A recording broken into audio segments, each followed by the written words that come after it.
Hey Mark, you ready for this game tonight? Yeah, I'm excited, man. Cupsy, what are you doing over there? Don't worry, boys. Was just on AztecSafety.com, took a fire extinguisher safety course. Paul, I'm putting out the fires from now on. Woo!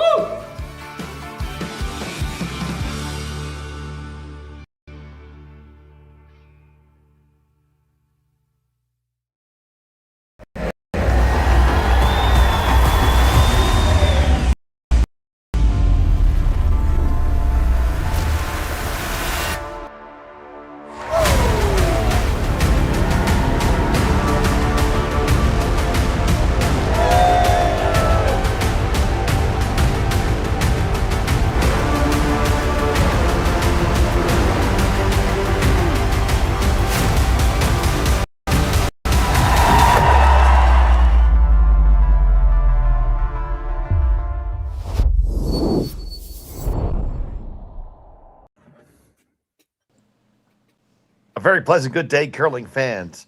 We're here at the Martensville Curling Club in Saskatchewan. It's the finals of the Martensville Curling Stadium International. Mike McEwen versus Jordon McDonald. So happy here with the Curling Stadium. Sean Joyce, Matt Cohn, and Haley are on the production.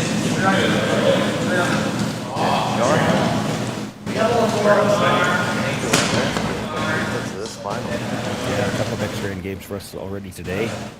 Expecting another good one here in the final. And Mike McEwen, by virtue of going through undefeated so far, has last off here.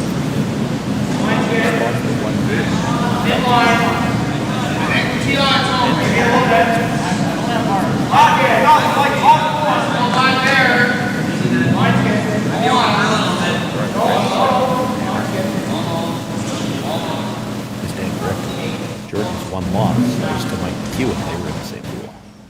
So looking for revenge.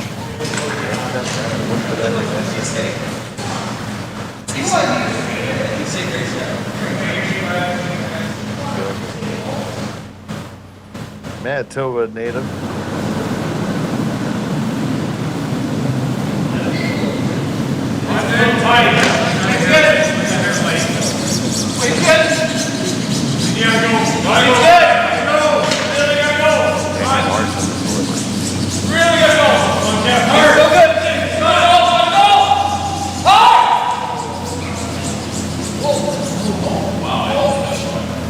Just squeaked by the guard.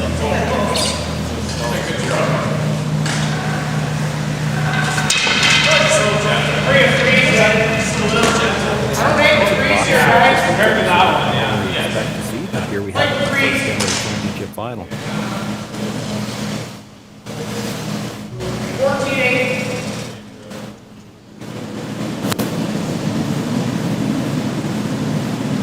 One good.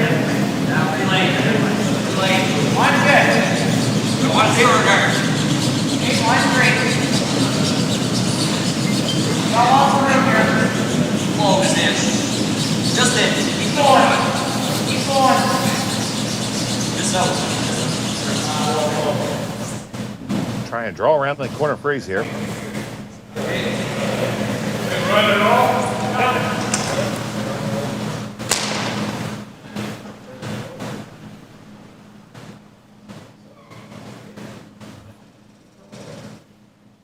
Kevin will be looking for the run back now, and this could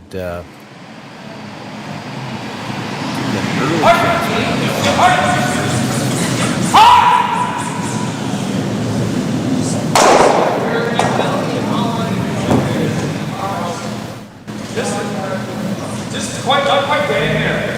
Slide. You have a flash, like even if the broom's in the middle, it's still not going to get there. Just like get this guy on. That or the front. Yeah, I think it's this.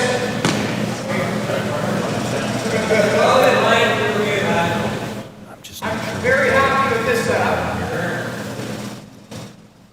You can see a piece of the shot stone, or the second shot stone, but if you pick it out, they're going to play the hit and roll behind the corner. Could play the run back. Could play the guard. This Where he's setting up, it looks like they're playing some kind of a run back. Yep. Yep. Real hard. Real hard. Hard. Hard.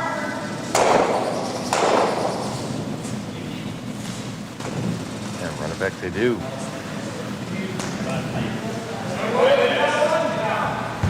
McDonald lies 1 and 2. You're not going to make the double when you just roll into it. I think he's throwing. I think he's throwing. A smooth peel. Just get a little low.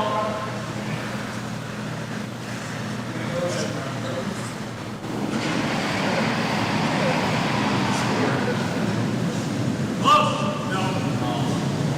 Go. He's somewhat big. Good job. Just catches the one. Shot stone still from McDonald. Yeah, I think that's what I'm looking at. Trying to get the rolling behind. I don't know whether they thought they could get shot off that or not. It doesn't really matter. The other stone's wide open.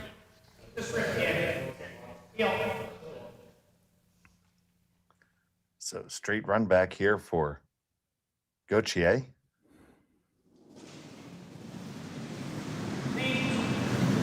Yep. Hard. And Jacques makes that. Does lose a shooter. Runs down. See, now it's everybody. Control. One minute more.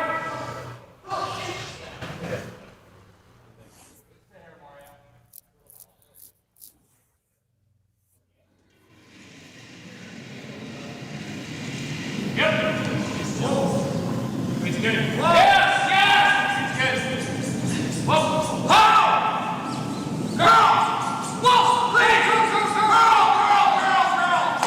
Marsh Brothers sweeps this, and can they get it under cover? No, not quite.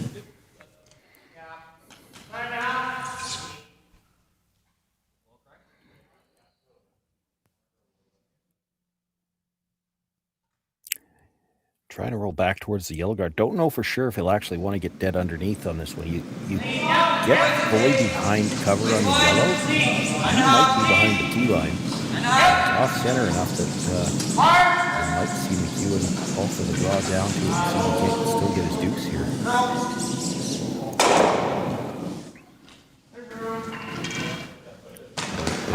They definitely indicated they were trying to roll towards the yellow. He ends up with the nose hit, and that gives this is Colton Flash one more time a chance to roll behind the red guard. I think this is going to be in pretty good shape.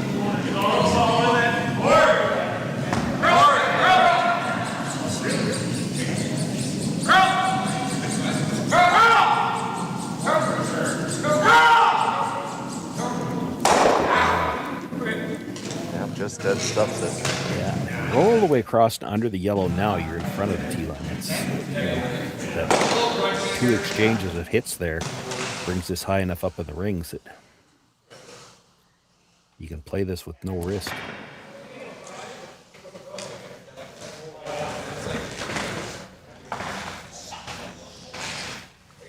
So McDonald's going to give this one a go.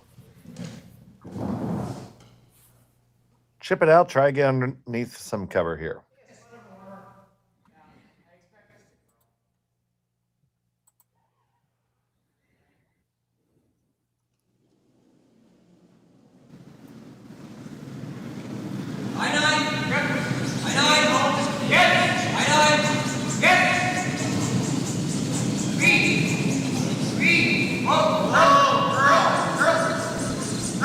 Back and forth pretty close. Get the hit will roll far enough. Not really. It spun back a little bit, so there's probably a little bit of air there.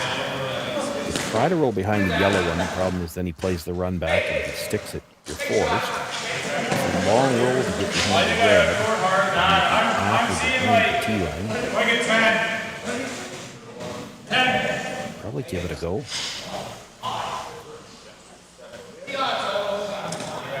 So you just like this as a hit and roll open, or do you try to bury? No, I think you're trying to bury. I mean, if you make it perfect and you're behind the tee line, at least you've got him trying to play the freeze on the corner in the first end. He's got to make it good, or you're still going to have a shot for two, and you're always going to have a safe shot to score.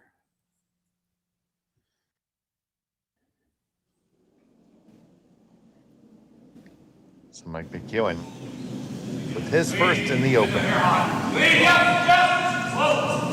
Whoa. Girl. Straight. Cracks it. Will it hang on? No, it's going to spill all the way out. Got to hold rings, or you give Jordan a chance to draw behind and get the force that way.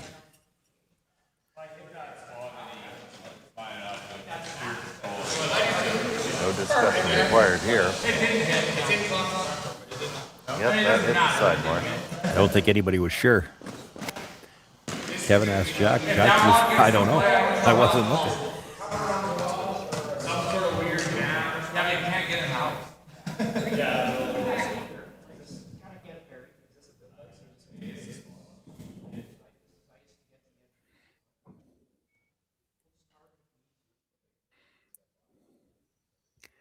He swept it far enough to get it out and then turned his attention to what they had to play next.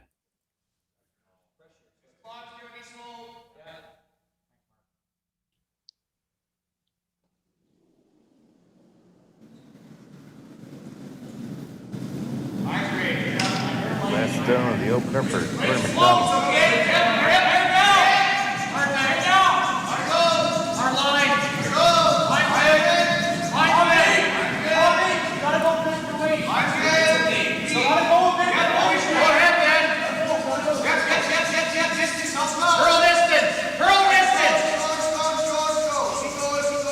Really nice. Human Nicky with the last couple licks. Dead buried. So the force is on. Does what you need it to do.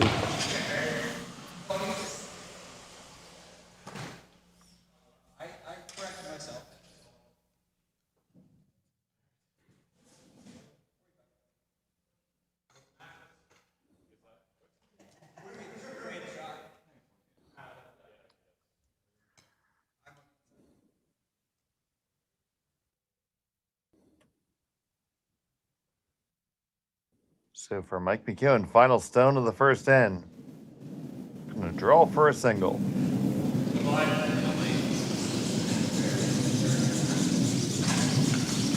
Jumped this early.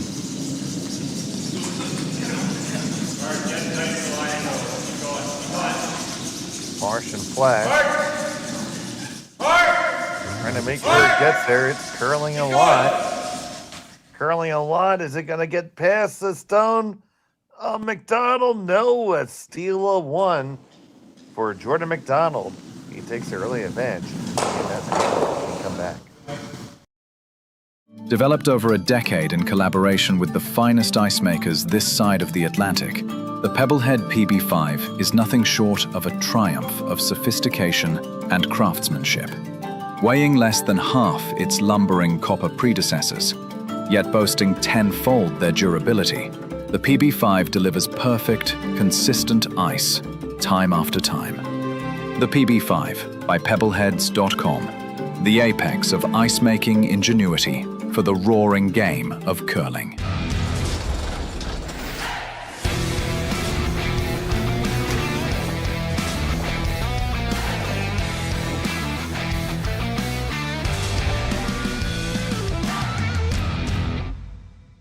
Brett, come on, man. I know Aztec's #1 for online safety training, but we really should be out here practicing. I know, guys. I'll be right there. Just let me finish this course on gas detection. Wait. Do you smell that?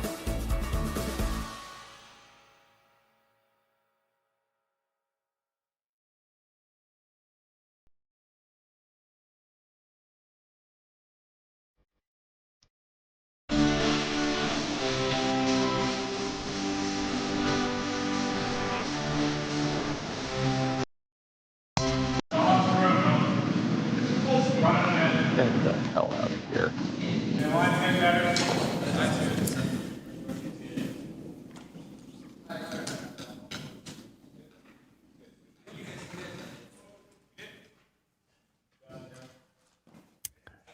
Steal one of the first 10.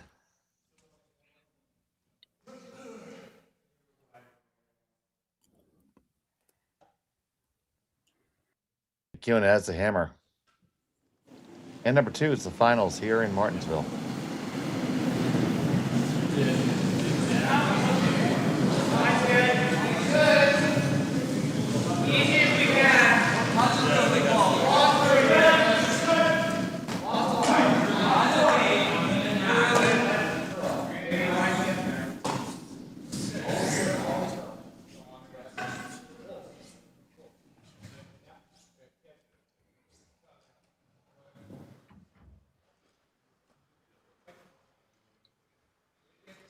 Ignored it last in and played for the box. This time he's coming around to play the freeze on the shot stone.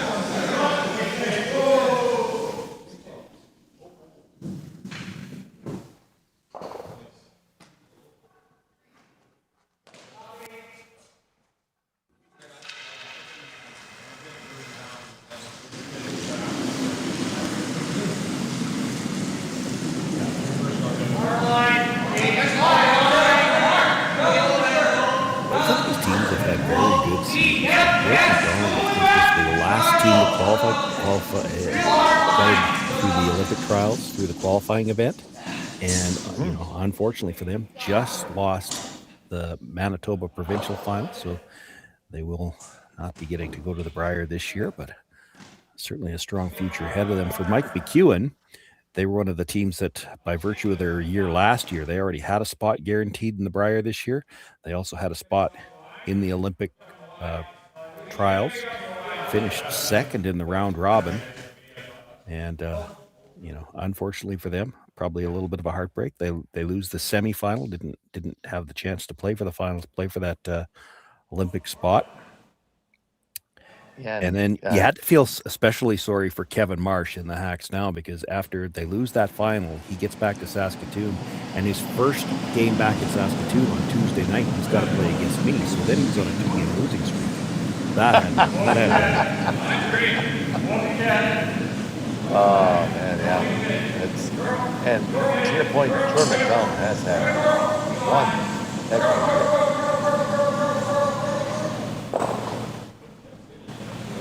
We've had the opportunity to call a lot of his games this season.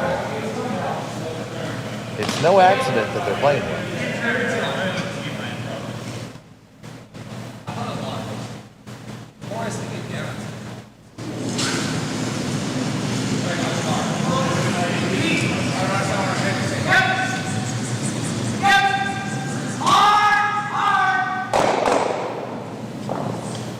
Rocks move here. Yeah. Still shot stone for McDonald in 6. Some overlap in the front. Probably got a view with Cage Rocks now. Just to make sure he's got a stones in the 4 foot later. So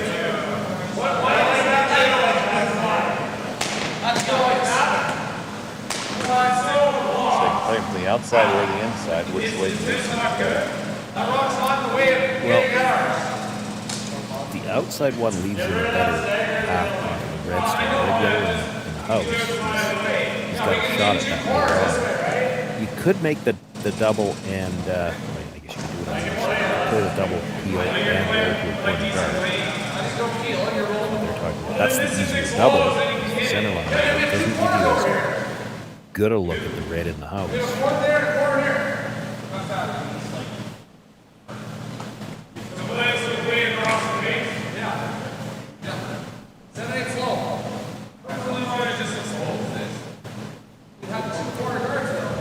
Side of that, the other argument that in favor of hitting the two that are close together, though, is that they're the only ones that are on the center line. You get rid of the two on the center line, like essentially that stone that he's looking at hitting is a corner guard. Corner of the 4 foot, but it's still a corner guard.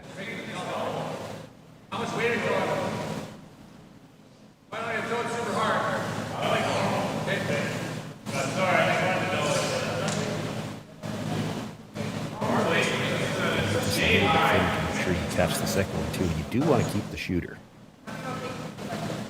So if you hit it on the nose, it comes straight back and tries to let it go.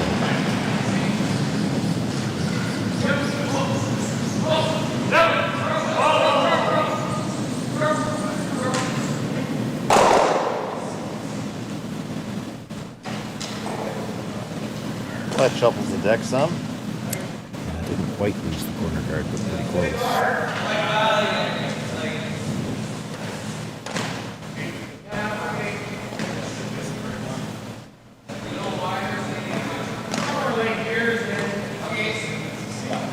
So McDonald just looking to put it back.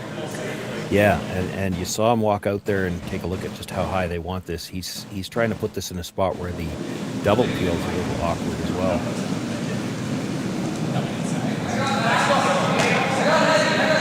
Too high, you can double peel over the top of it. If they're going to make it, they're going to just straight double peel them. They don't keep coming back to do some damage. I think as a skip, that was a walking up there and showing your team where you really, really want it. That's a good thing. Well, it is, but part of it, you saw him tap two places, and he was looking down. He was trying to make the decision in his own mind. Where is the best place to put this? And, it's one of those things that you see it, I think, all too often where they just signal for a guard and they just lob it over somewhere. And sometimes, this is a good example of that, sometimes it really matters how deep it is. They wanted that one a little tighter than that, but double peel, it's an option for Mike if he wants to play it, because over the top of the one on the center line, and then it's coming back into those stones in the forefoot. Freezes with that. He's still got the run on either of the yellows. You probably play the tighter one. If you stick it, it's dead behind cover.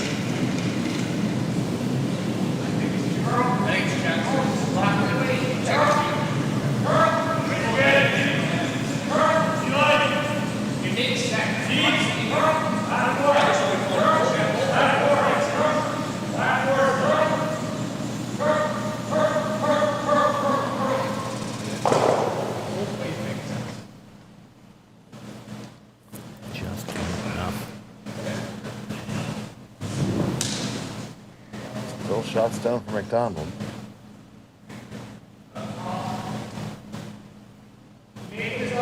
Try corner please, the one that was just thrown? On the inside, rather. Maybe.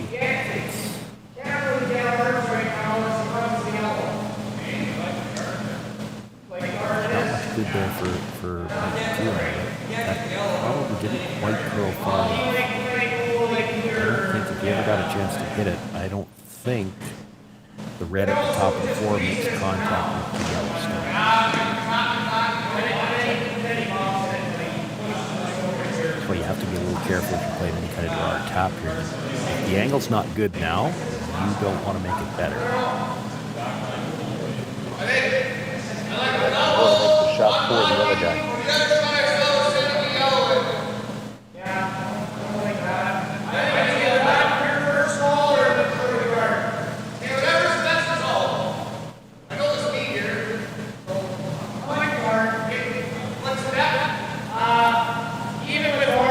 I'm not sure they've got anything right now on that side, so I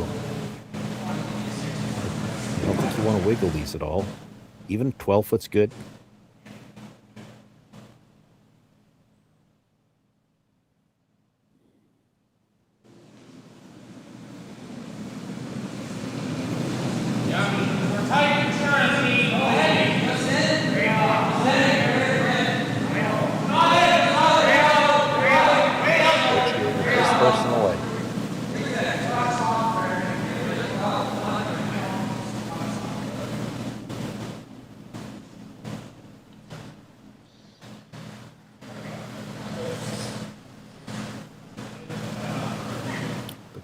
Playing that as a guard all the way, which is absolutely fine.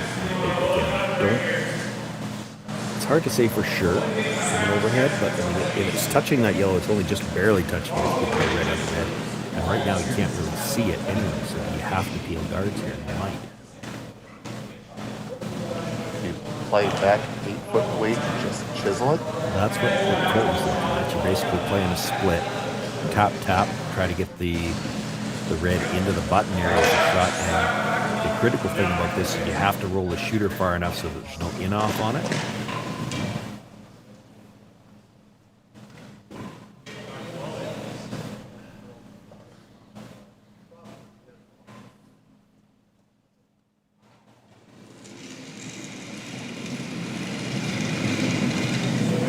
Back line for sure.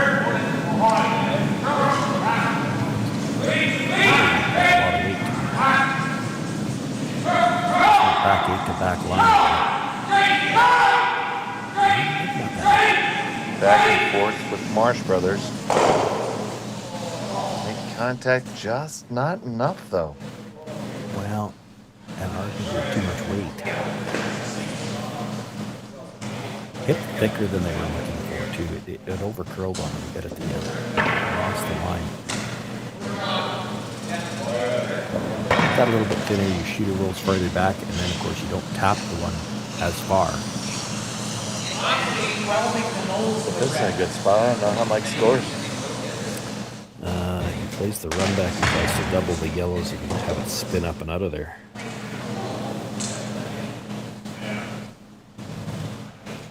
That sounds difficult. It is, but he makes those so darned often.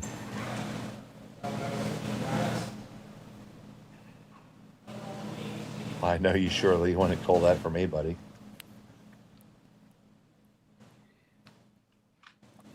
Well, I wouldn't necessarily want to call it for Mike either, but well, he was still Fair enough, playing. Mike. Well, he Might be what there is, right? Well, he was still playing for another province. He made one of those like on an angle that it's one of those ones even the announcer had saw the front end fall in front of the rock before he threw it, and he made it for a pile. There was the potential disaster. And it pretty much ended the game.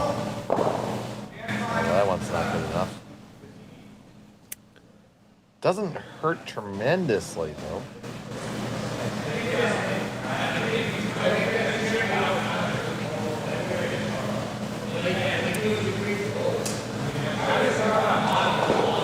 Could kind of play the same chisel. The problem is,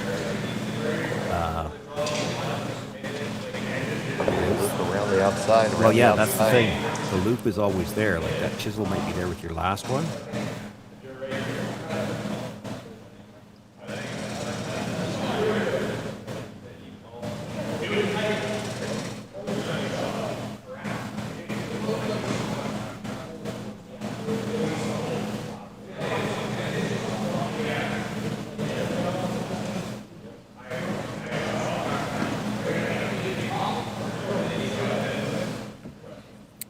Coming off the red, the wide red, and into the yellow, it's definitely there. You'll hit the top end of the yellow, but it's hard to imagine hitting it so high on the top of the yellow that you don't touch that red. And if you move it over a little bit, you could just create an easier rock to freeze to.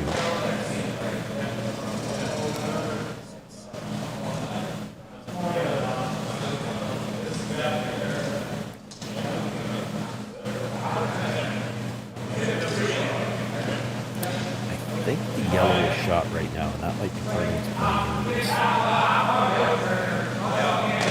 I do think so. This is almost basically the hit and roll from the top of the button. If you just touch the yellow one on the body, you might be sitting two.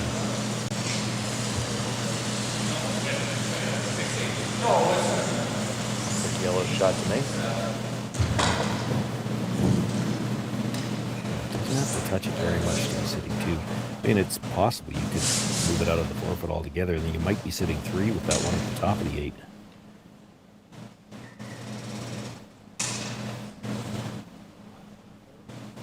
You do kind of need to spin up just to take away that freeze. You spin up and over to the center line. Boy, I don't know what Jordan's going to have left.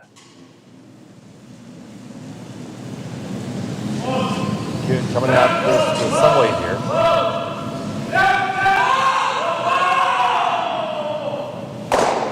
Hit it, roll it over, push it back, and you lie one for sure, maybe two. If he think it's 2, but you didn't spin over as much to the center line as you might have liked. If Jordan can make this freeze, I don't know if he can get it out. Take another look at it there, Shawnee. Boy, this is so close to perfect. I mean, he got the hit and roll across. If anything, you need to... Yeah, it's probably just more weight. Like, he hit it perfect. He hits the yellow, spins up. Just needed to spin another 6 inches, and I don't know whether this shot's even there. So Jordon McDonald, one option only, draw the pin.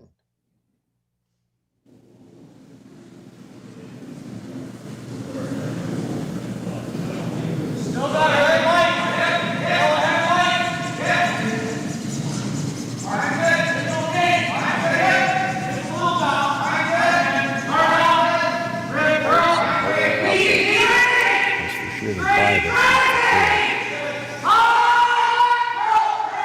And they weren't sure they were by until it cleared it. Just got by. Will they get far enough? Yes, they will. Great draw by Jordon McDonald.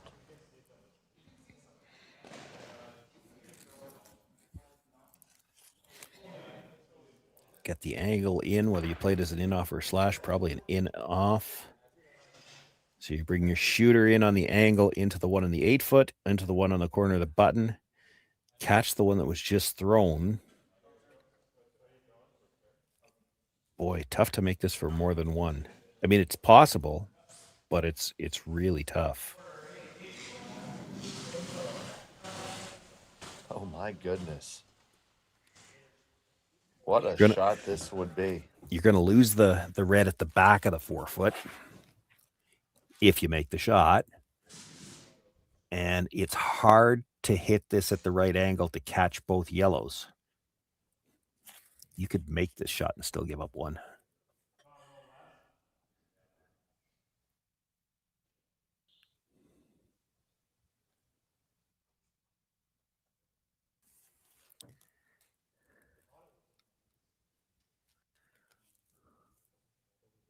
So McEwen, final stone of the second end.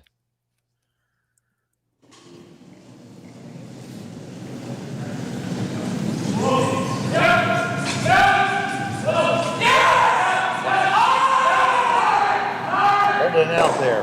Off the inside, you drive it in, push it back, and you do get one out of it. A big old Plinko shot for Mike McEwen.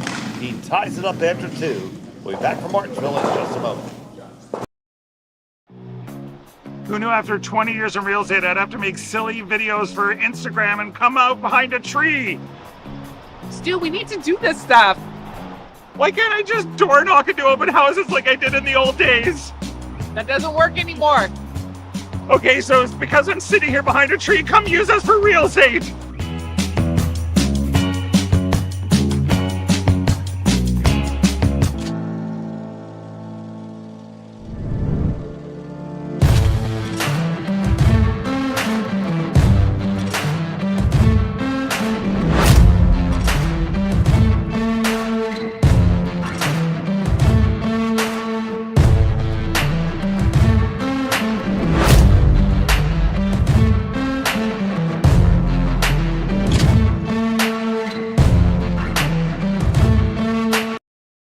Alright, real talk for a second.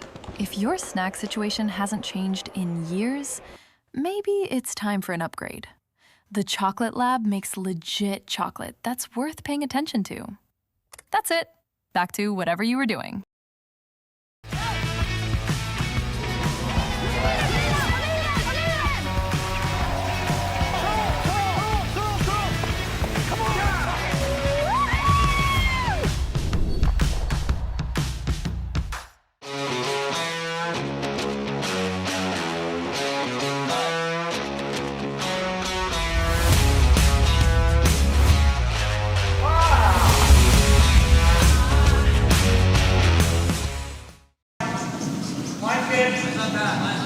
Welcome back to Martensville. All tied up after an absolute pistol by Mike McEwen. See if we can take another look at that.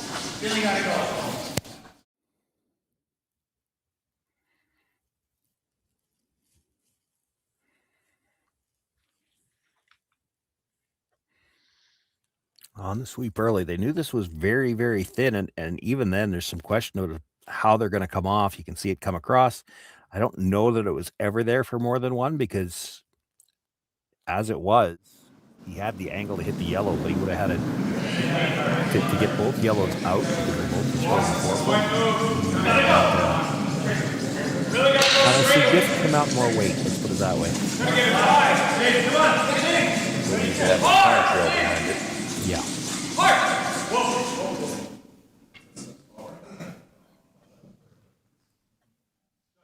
So here we are in the third end of the Martensville Growing Stadium International.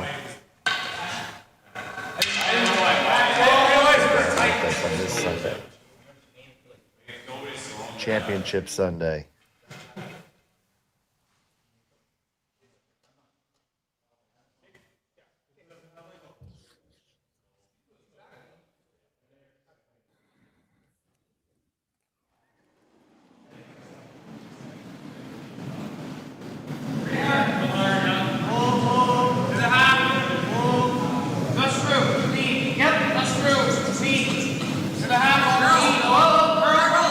Second rack on the way from goal. Feel hard. Feel hard. Just wicks that guard, and that's a bad miss.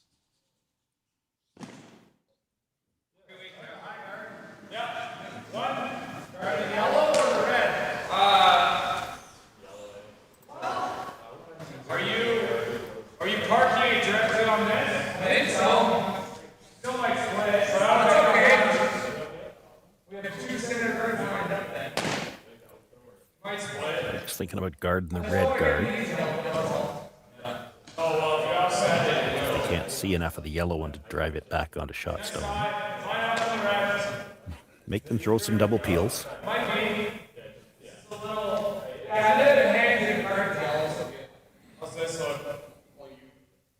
Should be a little bit more worked in this side. I like it.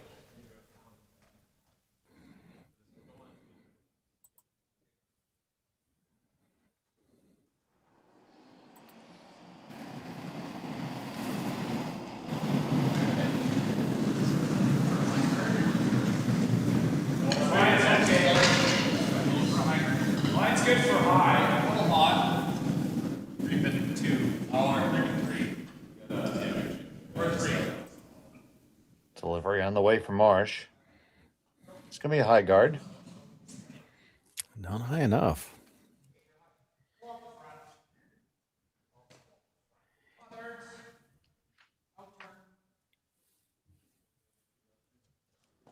Probably get all three guards here, and if you hit it just right, you get the first red fairly well across the second one, slash it back on the top of the red, and you get all three of them. And you got the double peel. Got the double peel, but he still left two guards up there, and if you overlap it, you still really can't get the three.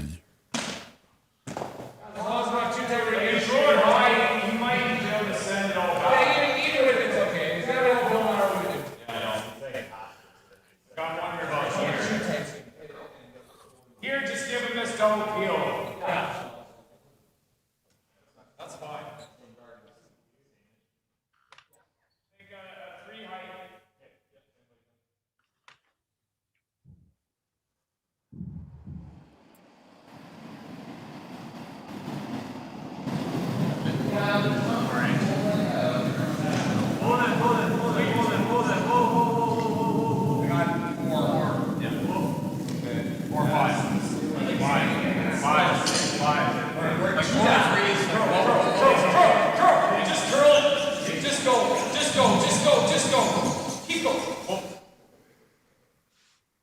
That does the job. Even if you played the double, now you're never getting that yellow coming straight back. You can get all three guards, but you can't make the yellow come straight back. Probably not killing the red, but I think that's fine. I like the shot. You're always going forward, yeah. I just want to move this to here. Left. Yeah.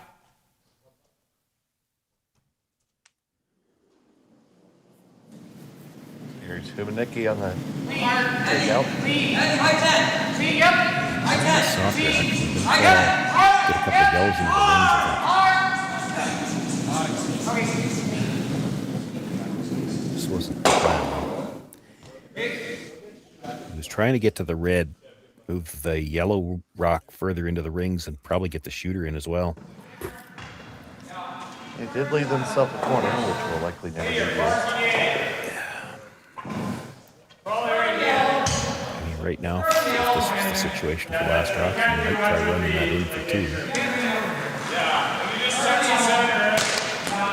High guard, this should be like full speed.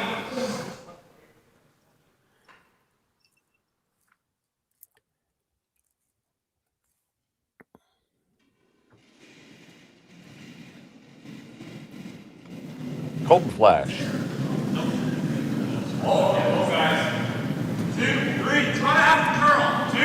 His first delivery of the third end. Here in the finals at Martensville Curling Stadium International. Just keep curling it. This to be up a little bit higher, but they've got to make sure they cover the overlap. Just got enough curl out of it. Just by a skosh.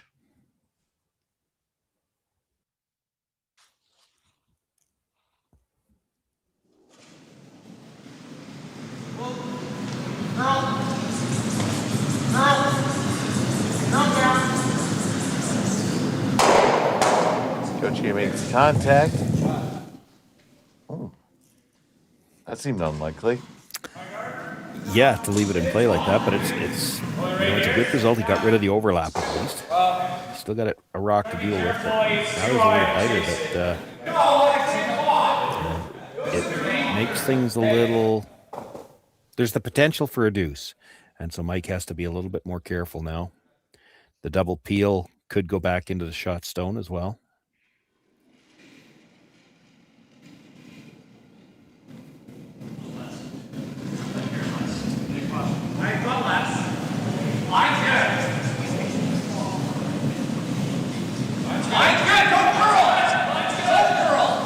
Nice wide shot of the Martensville Curling Club. It's the only game remaining, the finals.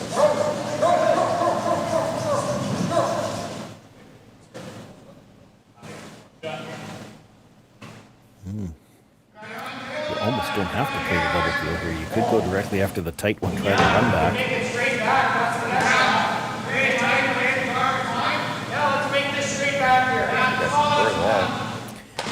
Well, it removes a variable for sure. Now, the problem is you probably can't run it back over the top because it's going towards that yellow. So you got to run it back straight. If you run it back straight, you're leaving a guard open. But at least it's yours. Straight. Run it back, and well, you didn't want to do that. Guard the yellow.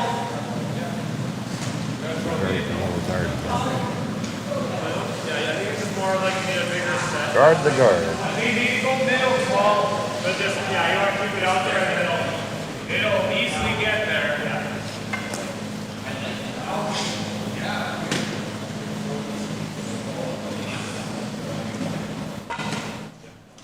What height do you have to say? Height is that other right one?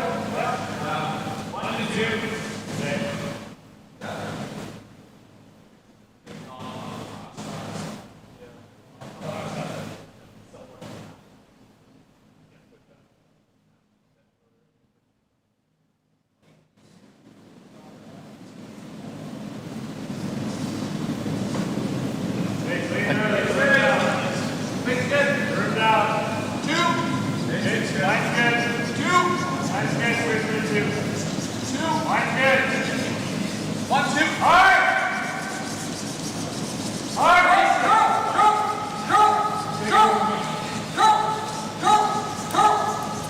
Moving just a little bit.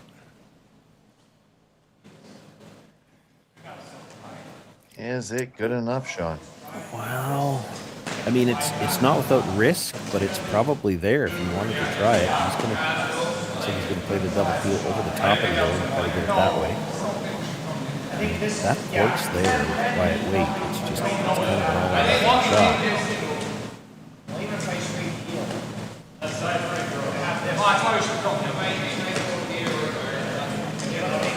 So you know, you just don't know it. It's still good, yeah.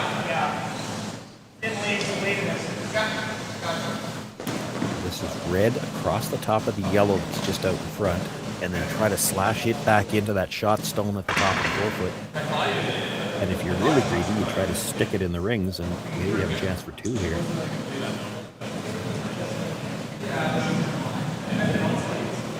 Trying all that, you might as well be greedy.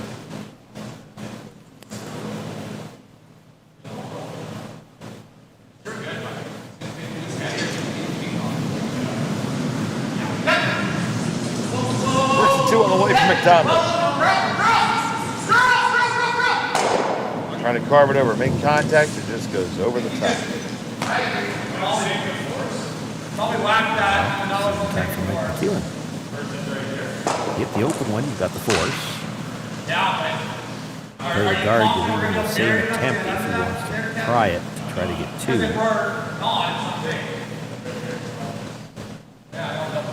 But to come around from the intern. That's I want to steal a shot. We're shooting better on these actually. I don't know if you're going to be as far back as Colton's indicated. That might leave a double for 2. Yeah, no brainer. Pinhole, I don't think. If it ever come around from the intern and just be full 8-foot, almost right in front. You don't want to be in front of yours. You want to be behind the yellow, but even with dead in front of yours where you couldn't hit it on the nose and be shot, you might be able to see enough of that yellow to try the run though. I think with this ice, they're throwing the hit on the open stone.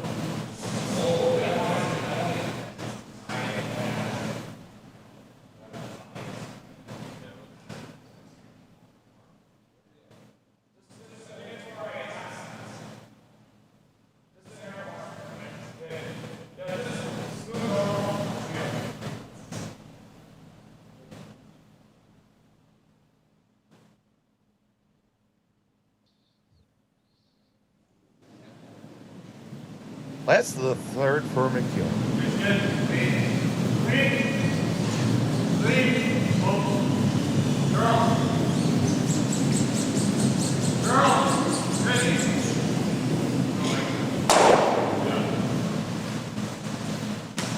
Makes the head stick and the force is on.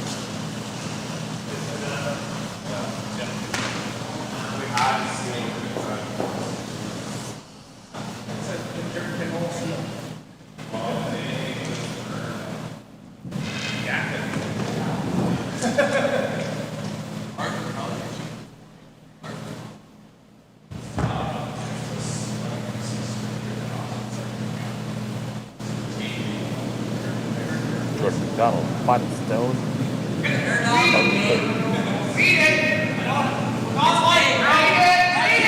Just looking to get his single here.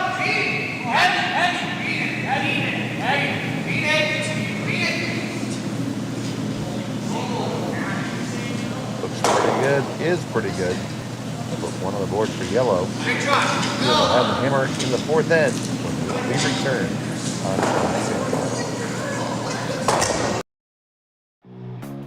Who knew after 20 years in real estate I'd have to make silly videos for Instagram and come out behind a tree? Stu, we need to do this stuff. Why can't I just door knock into open houses like I did in the old days? That doesn't work anymore. Okay, so it's because I'm sitting here behind a tree. Come use us for real estate.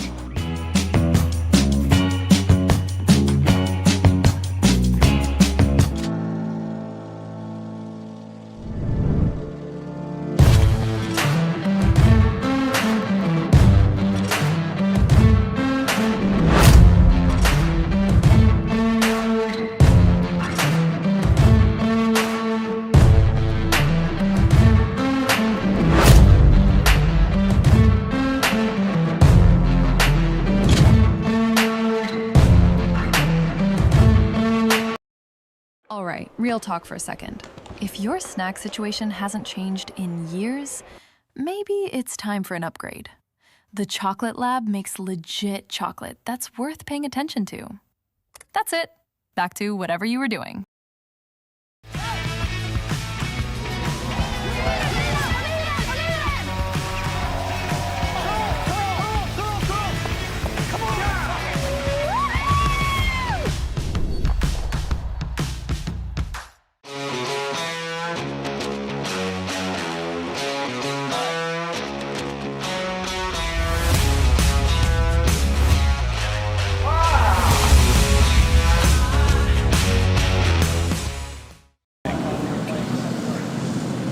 Welcome back to Martensville.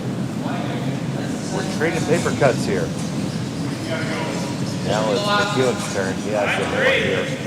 Number 1 and number 4. Now joined by Sean Joyce. Matt Hone on the production. Camera operator is Taylor. Thank you so much for joining us all weekend long. Glad to have you.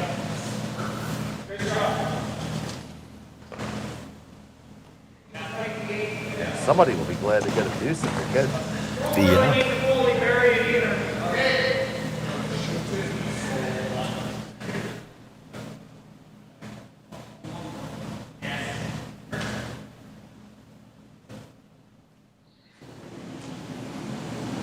It's not really for lack of opportunities.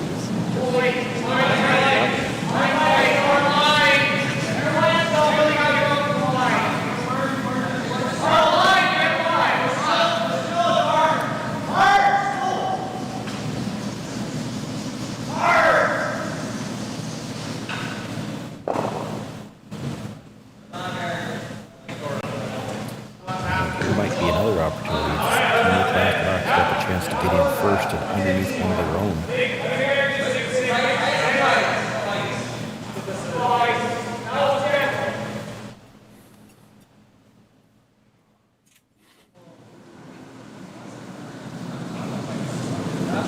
Daniel Marsh.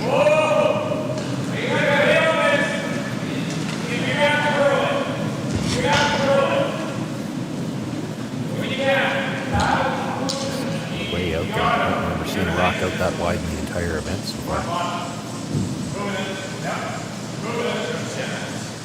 Flash trying to carve it over.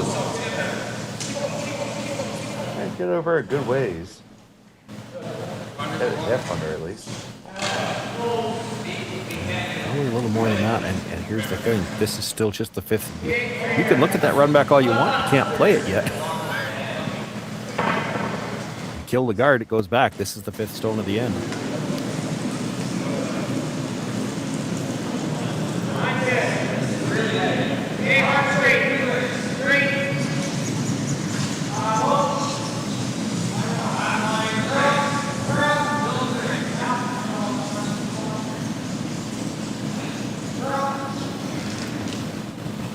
All over the guard as well.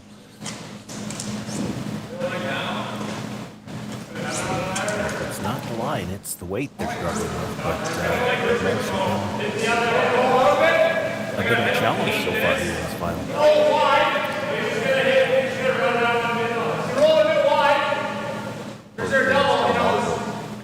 Back-to-back games. A little bit closer to back-to-back for McDonald. One game out there now, and because of the sheet assignment, this sheet hasn't been used all day. A straight break before the game, so it should be fresh. Like first thing in the morning. He's running back that though. The next double run is happening. They're not always that fresh. Yeah, but I'm not sure it's really this. Big roll.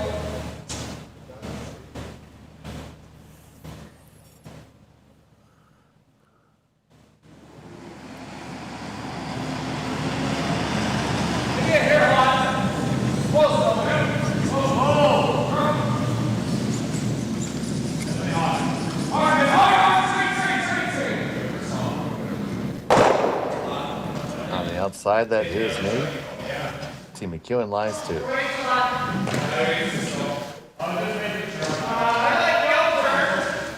big hit and roll available for McDonald here. Yeah, hard to ignore second red one in the rings when you don't have last rock. But this is a long roll to get in behind cover.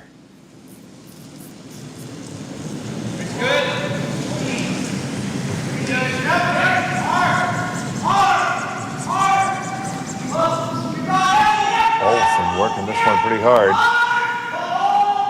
They grab it, they hit it. Will it spill far enough? That's pretty darn good. I don't need that.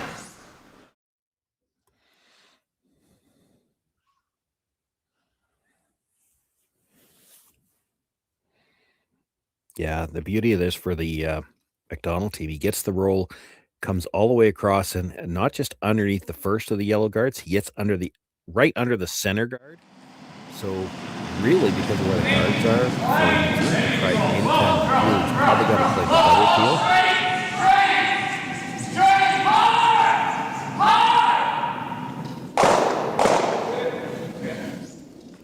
A little surprised to see him play it quite that quiet.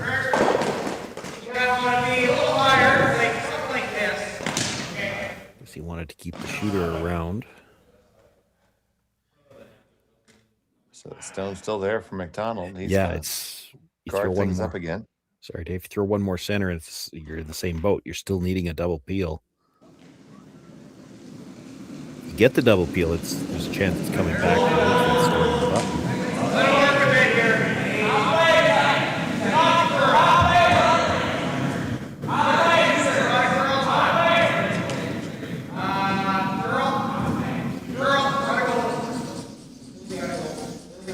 This is hanging out there, and it's a little long. They're worried that this is going to line something up.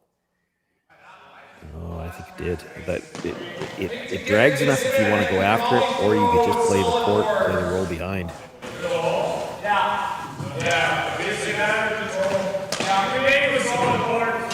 That's the biggest argument for playing the drag shot is that you play before your opponent can. Your opponent might not get a chance to. I mean, if you get the hit and roll behind, you're going to roll behind the two reds, and it's not dragging that much.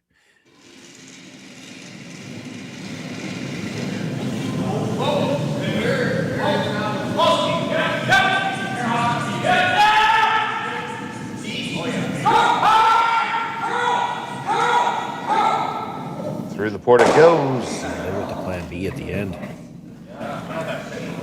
Does roll under the two reds. Sorry, yellow red. You don't even need to drag. You just need to hit them in the lineup. Looks like they're already in.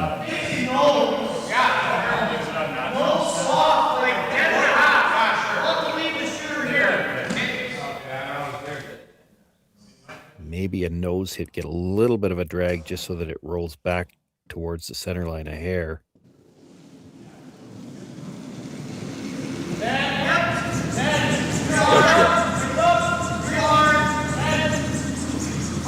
Push these guys back.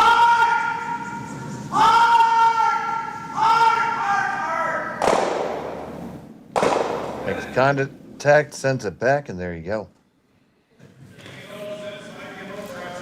Still leaves those yellows lined up, so now you might have to try to roll open.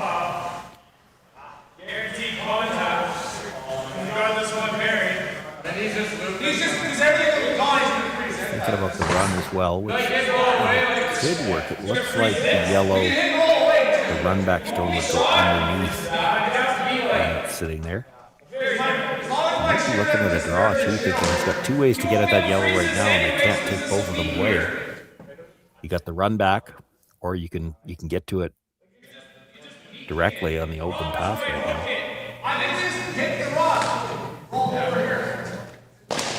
Sorry, your colleague knows to leave the roll away, so. Boy, you briefly looked at the freeze. That would take a lot of guts. Good, heavy hand. Yeah, always open that. This is working here, so should be okay. Yep. So they are going to hit it and roll open. This was the shot I liked from the start. You roll over into the 12 foot. It's hard for them to roll back to be shot rock. Heavy hand, roll. Drop, heavy hand, drop.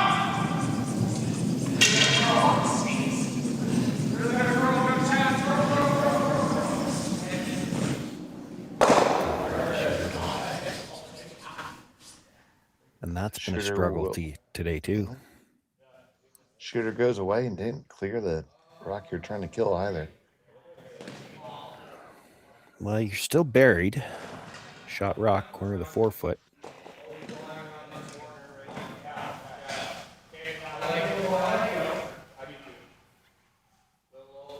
The run's a little scary. There's a possibility here. Yeah, I'm pretty sure I hate this.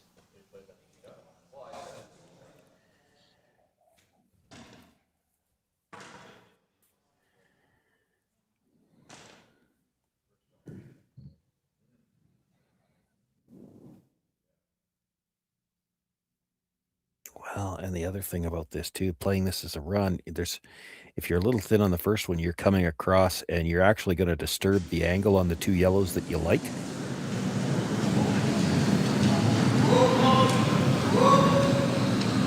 Jordon McDonald on the run back.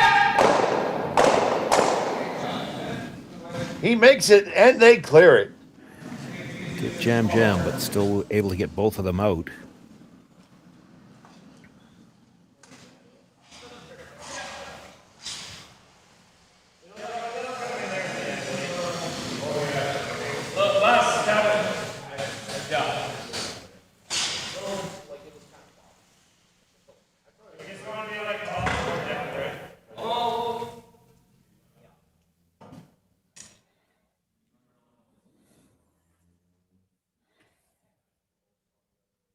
I think that yellow one is the one that was just thrown is still enough in underneath the red, tighter to the rings than the red, that if you do make this get dead buried, he would be able to run the yellow back. And we've already seen him make that shot once in the game. Even though it's on a slight angle, you run the yellow back, stuff it, you'd have the force again.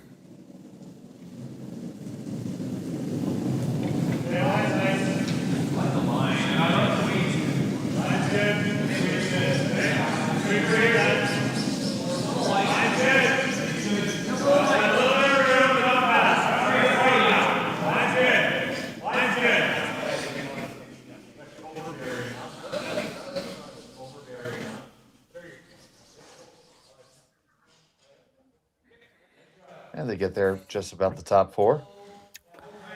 Yeah, that's pretty good. Best you could do, really. I think even if you're dead buried on the red one, I think he's playing this yellow one back.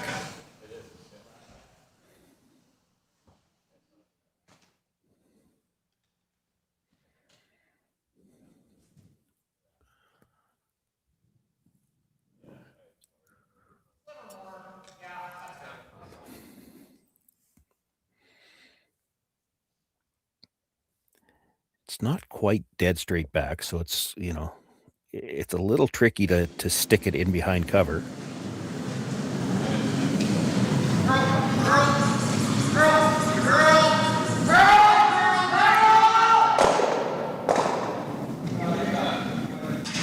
Well, they don't stick anything, but they do clear out the house. Yep. Makes for an easy decision here, though. It's a chance to simply drill this through for the blank.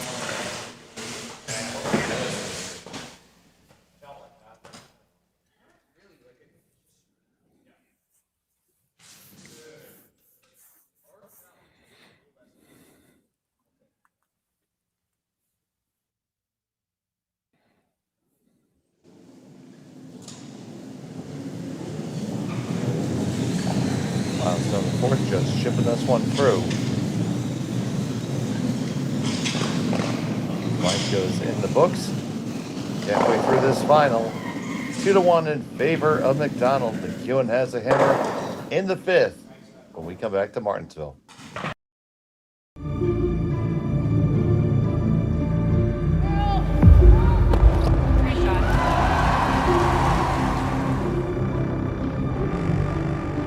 Yes. Throw in. Whoa. Oh boy. John.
And we're back here in Martensville. It's the fifth end of the finals of the Curling Stadium Martensville International. Along with Sean Joyce and others, our producer. Kelly is on the cameras.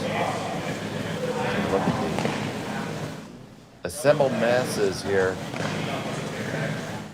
in Martensville as the teams take a brief fourth end break. Gotta be really careful saying assembled masses at the end of the last day of the Bonspiel. Make sure you enunciate.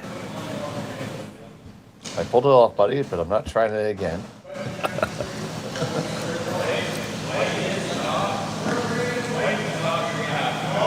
And the players are making their way back out onto the ice. It's Mike McEwen with the hammer here in end number 5. Leading off and playing center field will be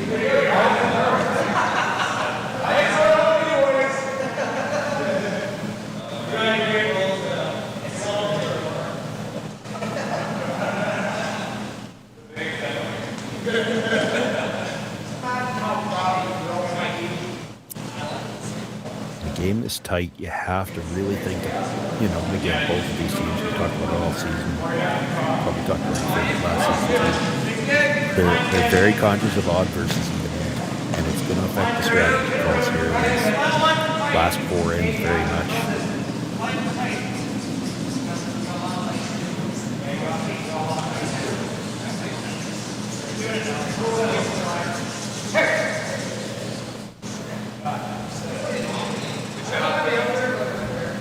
McEwen's team has been running more aggressive than we've seen. He does like to throw the corner guards. Still looking at throwing it. He also seems to like to throw them a little closer to the center line. He wants to protect a piece of the forefoot. I guess in so doing, I haven't had a chance to talk to Mike about this, whether it's part of their game plan or not. He keeps these rocks a little closer to the center line, then they're available perhaps to be run in if you get something buried on the center guard. Still not so bad that you can't maybe draw around to the forefoot. Yeah. He's got the option to get around that stone from either side. Really. He could go wide around it and still bury at the edge of the floor. Saw them do that last end, actually.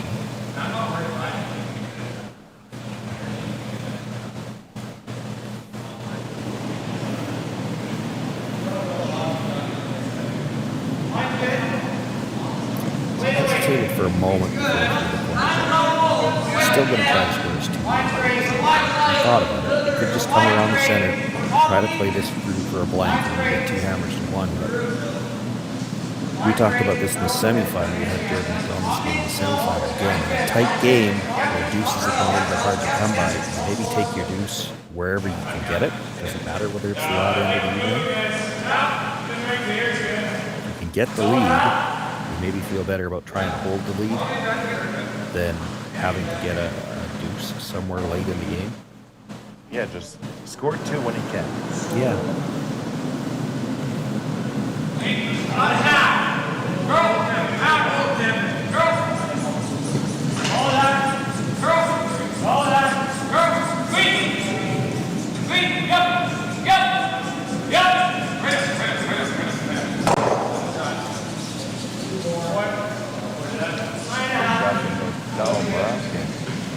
Hang on to the side of the 12.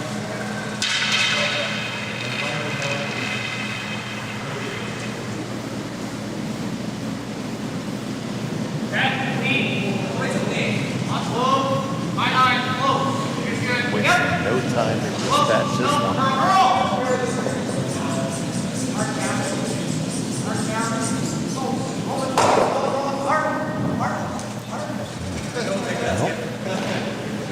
Now you playing the roll. Yeah, that's what I was wondering. He all the way around behind the red. Long roll.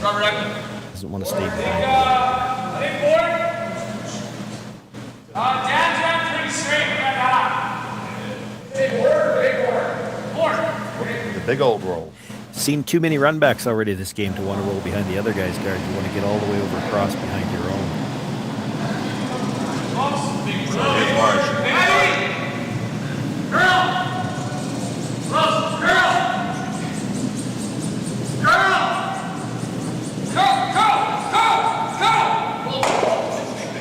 Got the hit. Will it roll all the way over? No.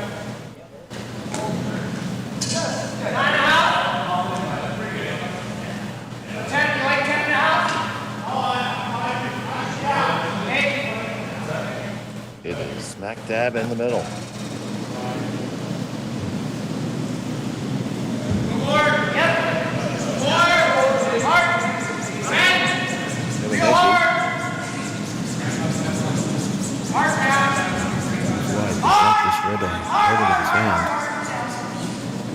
Just gets past the guard, still makes the hit's gonna flop all the way open.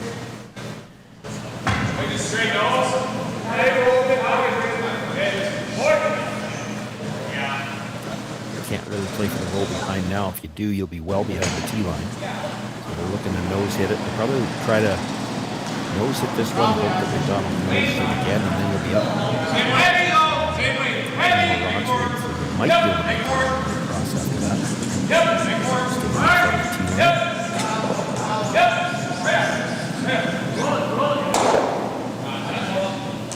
I rolled to the outside a little bit.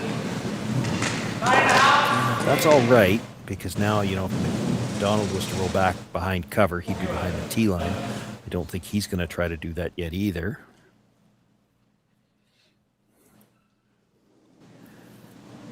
A little bit of roll to the outside, though, but it's still probably not high enough after this one for McEwen to try to roll across him. Check coach yet.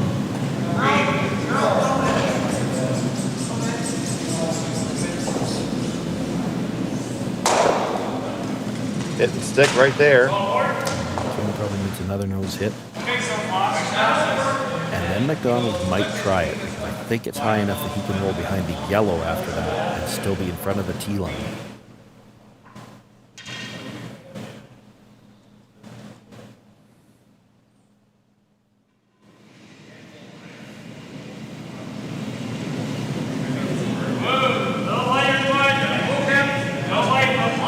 Still not away from the open flash.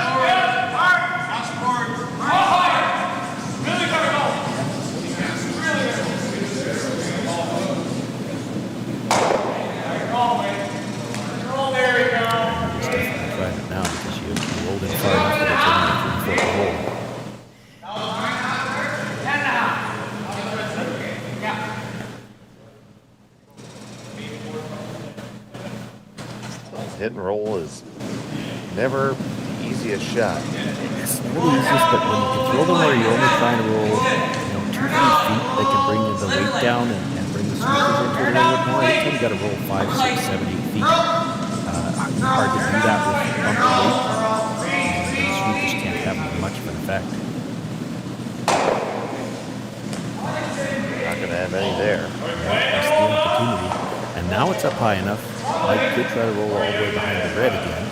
He's looking at rolling to the... He's looking at both. I'd be surprised if they call it.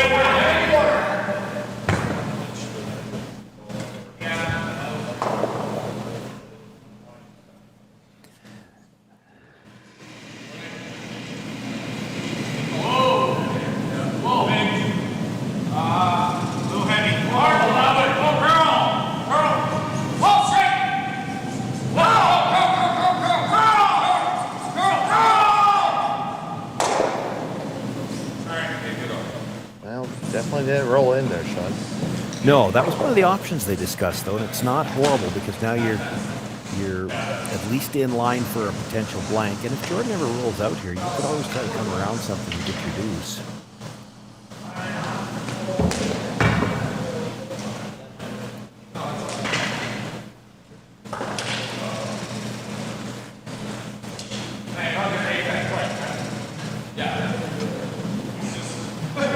Taking much ice here.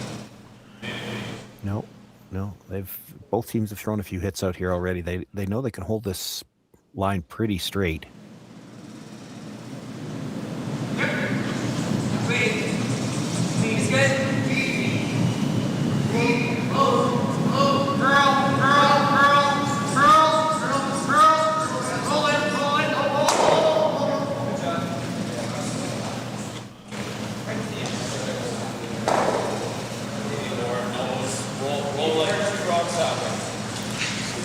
Stone remains the 8 foot. McEwen's going to address it. Yeah, and with that ice, I think he's still trying to roll to the outside. Intent to play this through for the blank. Tough to, again, with where that is, by the time he rolls behind cover, he's behind the tee line, and you make it perfect. You force Jordon McDonald to play the freeze, and if he makes it, you're stuck with a single or a chance for one.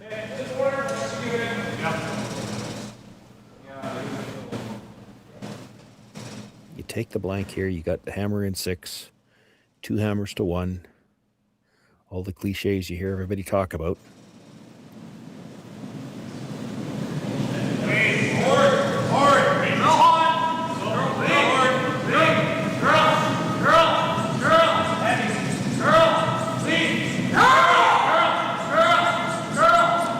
Stay though.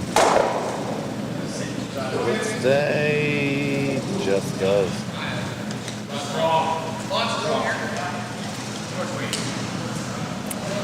Well, there's an argument to be made here that to go after the long ball. I mean, if you roll too far, if you roll out of play, oh well, you're probably going to have a chance for the blank anyway.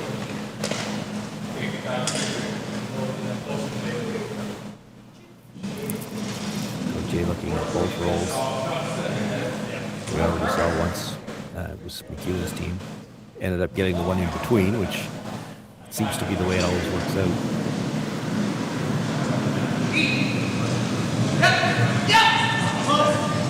Only halfway so he can get the long flat roll.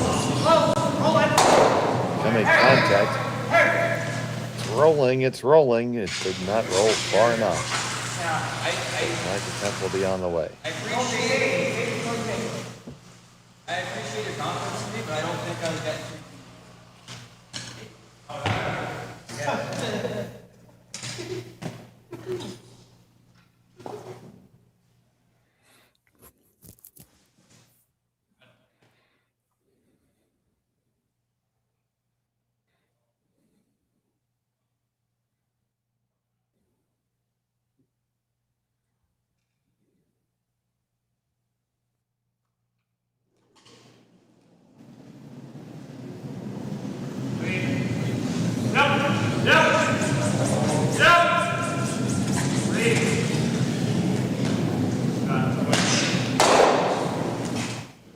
Blank is in the books. McEwen retains the hammer for 6 when we come back. Developed over a decade in collaboration with the finest ice makers this side of the Atlantic, the Pebblehead PB5 is nothing short of a triumph of sophistication and craftsmanship. Weighing less than half its lumbering copper predecessors, yet boasting tenfold their durability, the PB5 delivers perfect, consistent ice time after time. The PB5 by Pebbleheads.com, the apex of ice-making ingenuity for the roaring game of curling.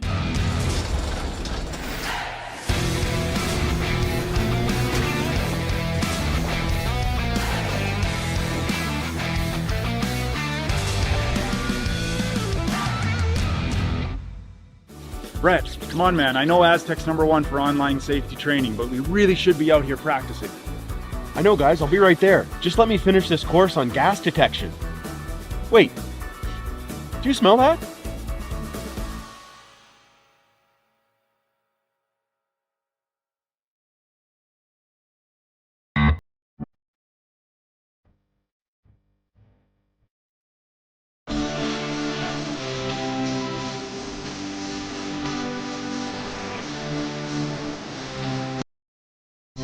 Never. Welcome back to Martensville. It's the finals here at the International, brought to you by Curling Stadium. Jordon McDonald pulling the lead over McEwen. Having the hammer here, throwing red in the all-sport 6th end. And there's been a lot of back and forth, plenty of missed shots too by both teams, Sean. Yeah, mostly the draws. They're not having too many troubles with the hits, although they haven't always got the roll they want. The runbacks seem to be almost automatic.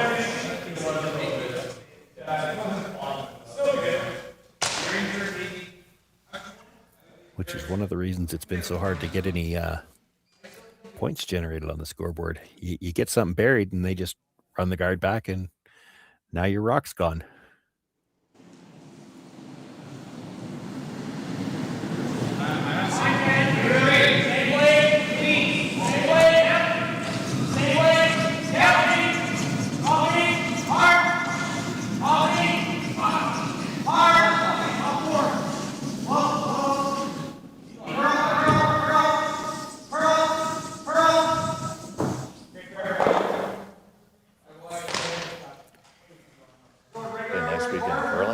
Especially appreciate the opportunity to watch Brad Gushu come out and play.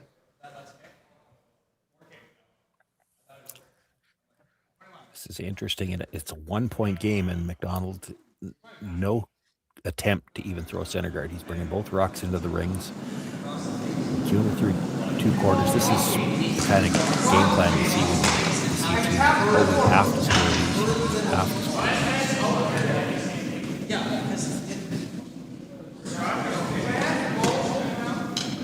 Usually a 2 or 3 down type of situation.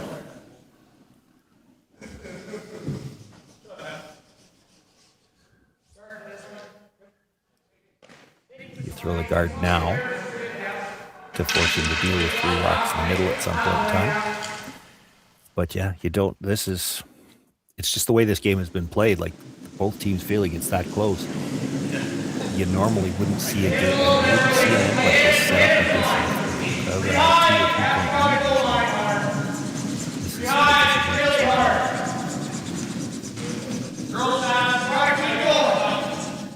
And we hope it's of interest to everybody watching as well. If you find it interesting, please subscribe to Curling Zone. Really appreciate that. It did overcurl by multiple pushes. I think he can get to enough of that yellow, certainly to make the hit and roll, which is his first shot. You might even be able to get to it enough to touch both yellows. You don't have to kill them, but you get close to the nose on the yellow, catch the second one, push them both behind the tee line. Now, there's a couple of good options here. If he like gets into the track of it, and it's like this girl really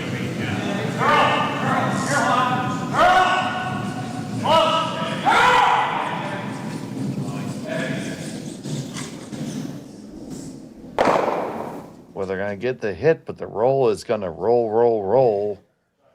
Will it get all the way out? No, it does hang on. Yeah, it hangs on, and that's important. Extremely. Well, it's really tough. In a lot of cases, you hate to have rock. But if you go make a play on that rock, it's really shot with the next one to get something on the cover. So you really have to protect this first.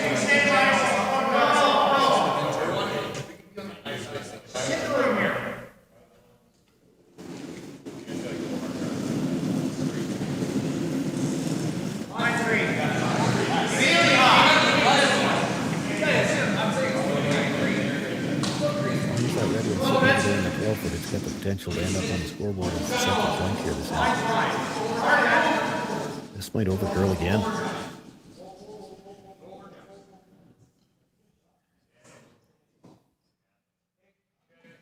Well, when it's that high, I think it did. I think he could chase that.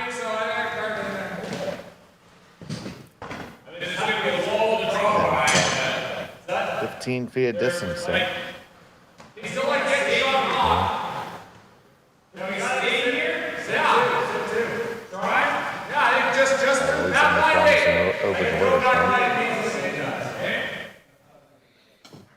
Guard's so high, it's not even in the overhead shot. Yes, there you go.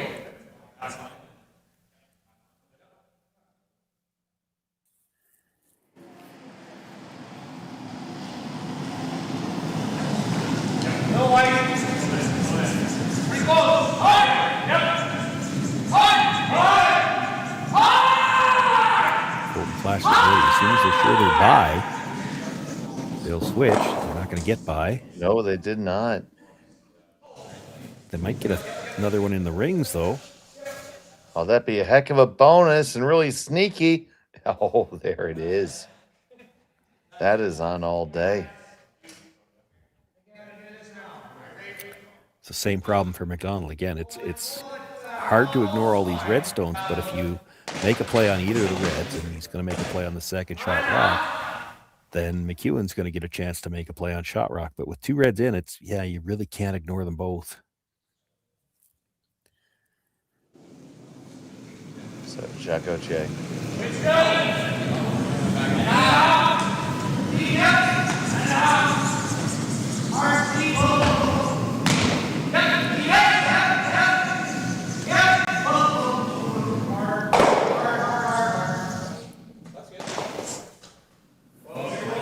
Rolled in, they lie 1-2. I don't mind that. Or we can get one on this. I don't want to hear it. This one right now.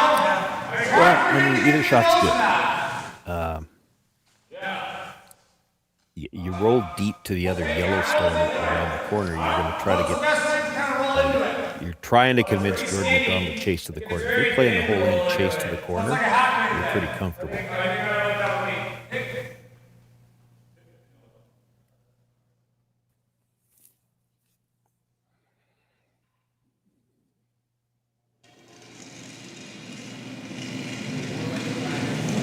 Oh, flash and roll, hit and roll here.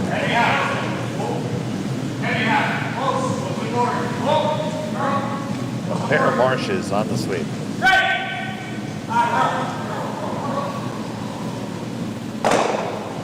They get the pop. It flops way too far. I wasn't sure about that when they switched to curl. They actually over-curled that. Jordon McDonald now he can lie 2 under cover.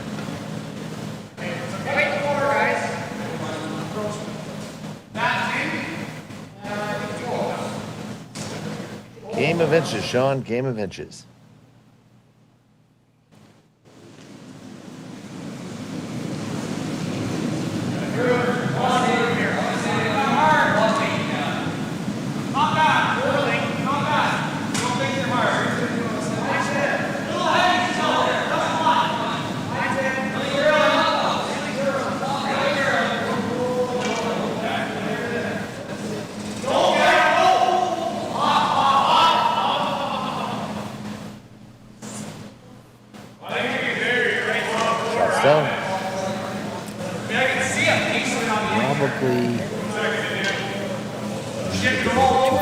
Couldn't carry it any further though. They sweep that in further, it starts to come out in the open. Mike has room to come around it.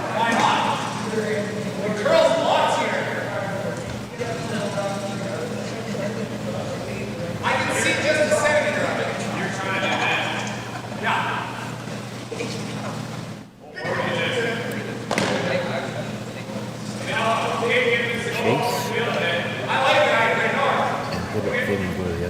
probably just there. It's not going to look great from the hacks. To make this just through isn't enough. It's like easy hack right here. The carbon in. Just a pinch more, Mike. With the weight you're throwing and what you're going to hit of it, you're probably not getting it out, but you pop it out in the open and have your shooter come back into that other one. Just a little light here. Position. Flash is going to have to just paper this one. Marsh trying to move it over. They're going to just get a piece of it, but buy everything and leave McDonald still sitting 2. It's not the end of the world though. That yellow did pop out into the open. You could hit and roll off that into the corner of the button. So if McDonald's going to play a draw again, he can't be as high as he was in the last one. They just roll underneath it.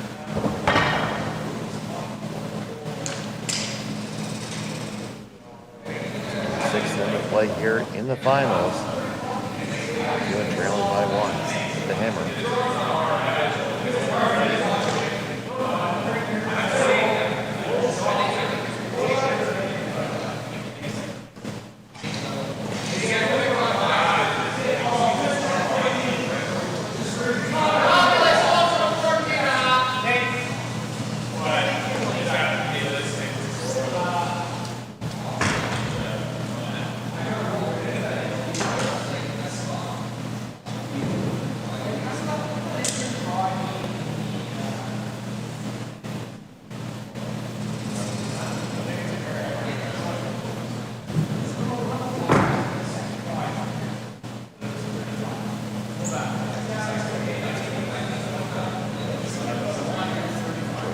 walking over with his front end here.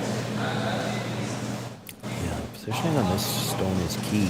The last one was a little too high. If you're that high again, Mike will have the hit and roll in off the other yellow to get shot rock in front of the tee line behind a wall of ground. If you happen to slide too deep, you saw it on the last one, you couldn't really bring it any deeper, or it would have come out in open. And hit and roll from the corner, that's not the back 8 foot would still give McEwen shot rock. Plenty of room coming by. And up. That's higher still. Definitely has room to get the roll underneath. He actually could still draw to the corner and shot rock. You could see him talking about that before the last one was thrown.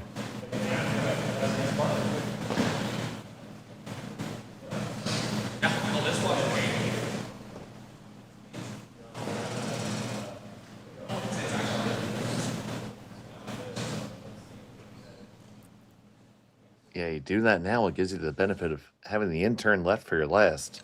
Well, and it makes it a tougher decision for Jordan too. Like you play the one to the middle, the hit and roll, however you want to do it. Jordan's going to try to freeze to you through the middle, through the intern side. If he makes it, you don't have much room to try to score a second point.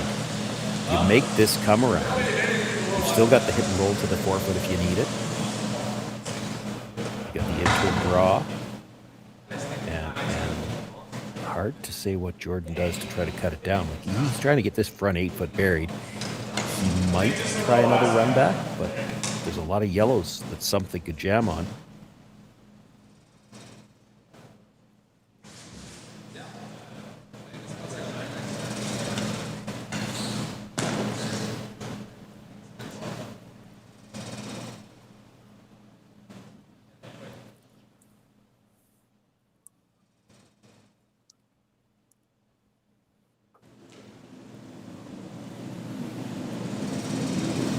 First on the 6 for Mike McEwen. There's that turn draw.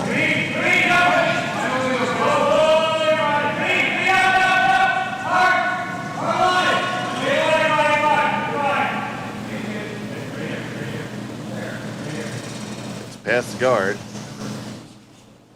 All about the depth now. That's going to be just fine. Shots down, Mike McEwen. Really good. The run, which is probably just there on the red, there is the risk of double jamming it again.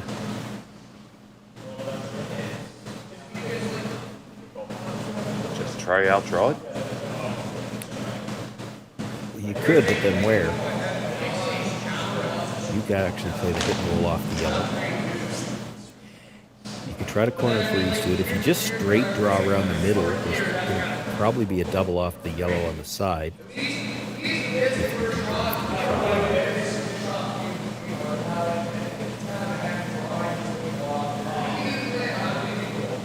Come off the yellow yourself, that takes away that possibility. You have to wonder if you play the angle run in on the red.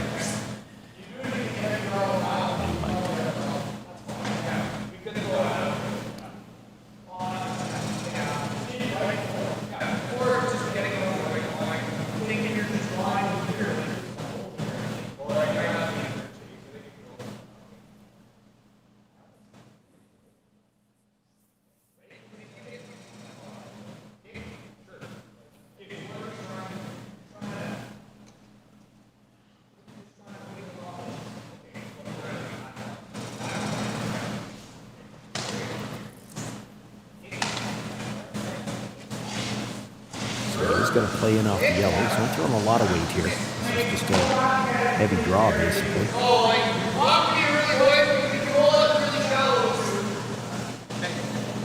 See Gauthier say where they want it to end up.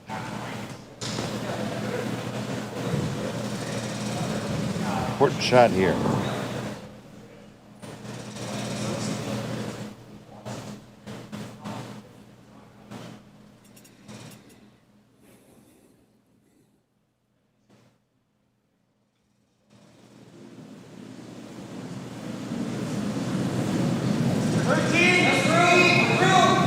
McDonald.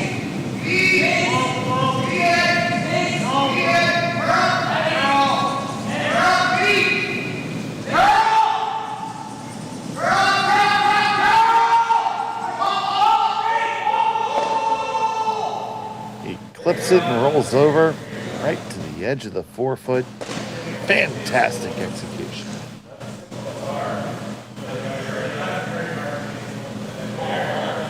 And is there anything other than a draw for one? There's the angle raise. That's what Mike's looking at. It was the 8th end you play it for sure.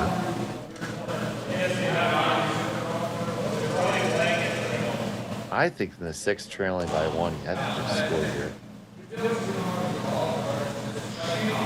If that had rolled a little bit farther, I'd be more in favor of this because there's a pretty good chance you're making contact with it. I mean, Mike throws these so well anyway, but right now that yellow in the top 12-foot kind of looks like it's close to being in the way. I mean, it's not, but it takes away some of your leeway.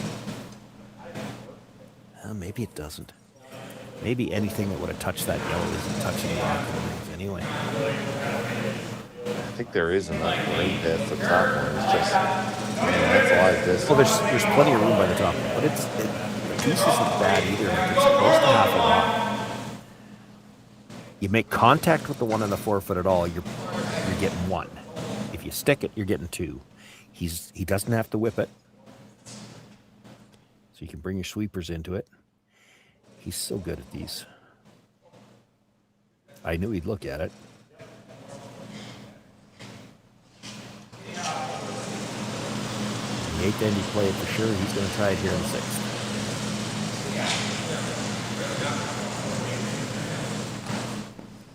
Half a rock is real close. So Marsh is going to make sure he has it lined up.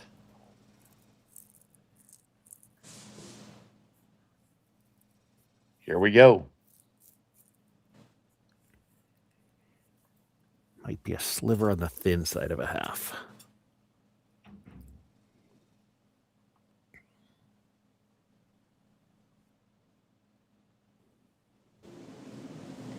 McEwen, final stone of the 6th. Look for this long angle raise for the pair. Marsh holding it straight. You make contact, you send it back, do you stick it? Oh, baby, yes you do! 2 for Mike McEwen in 6th to take a lead over Jordon McDonald. What a great shot. You know, and this is why he keeps playing these corner guards. He's not throwing them that wide. And part of the reason for it is it leaves him these types of shots, which he likes to throw them. He throws them very well, judges the angle perfectly, dead stuffs it, and it's 2. We'll be back with more from Martensville after this.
Aztec Safety is #1 for online safety training.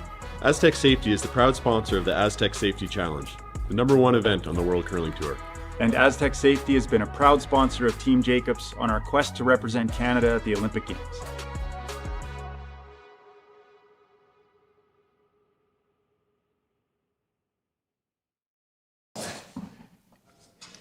Welcome back to Martensville. That was a fantastic 2-ender by Mike McEwen on that long angle raise. Yeah, he you know, again, when he plays those corner guards tight out of the rings, he's thinking about those types of shots before the end ever starts to develop. Played the come around on his first, trying to keep the play away from the middle, knowing that he'd have that perhaps if a come around was made. And a little bit risky to play it in the sixth, but he plays them so well, he expects to make contact, and if he sticks it, which he did, he's got his deuce. He's got the lead for the first time in this game. And now he's just trying not to let Jordon McDonald have the blank here in number 7. It'll be interesting to see how hard McDonald is willing to push to try to get 2 here in 7. Is he willing to push all his chips into the 8th end? Judging on the way he's played so far this weekend, I think he's going to go for it in the 8th. Well, he didn't throw any corner guards here, so he's definitely trying to keep the blank alive. Mike, not really interested in having the blank, has thrown 2 centers.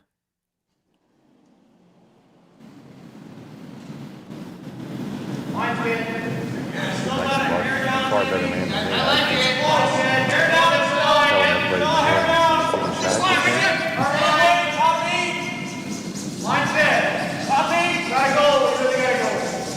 Really gotta go. Mark, guys.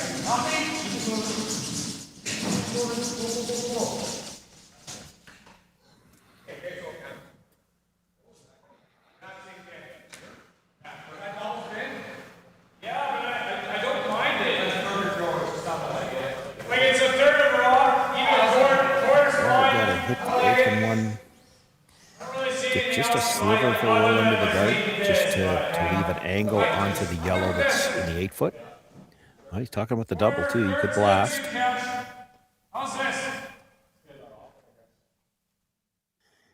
The double's thin. It was the last thing he indicated, so that's what they're going after here.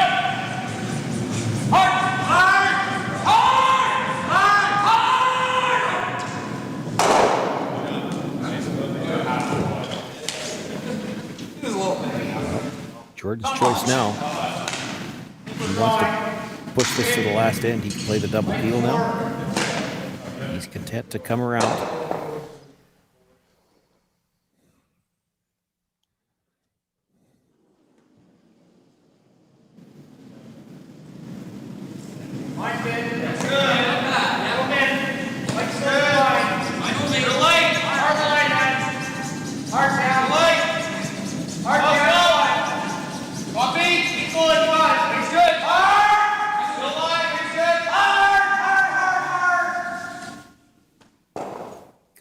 Off that, yeah, he will.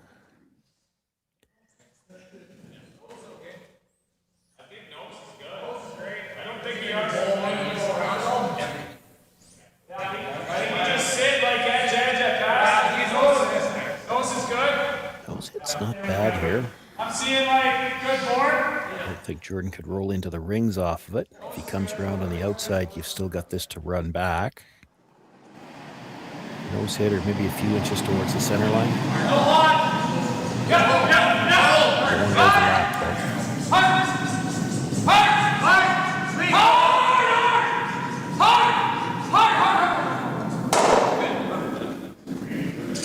Just stopped in time. That's pretty good, though. Good try this now. I kind of like opening it up. Yeah. I think we're really close. Well, if you make this, might have to clean up the center line a bit. You could make a play on the stone that was just delivered, but you're not going to be in the rings, and then McEwen comes around everything. You're in danger of giving up a steal.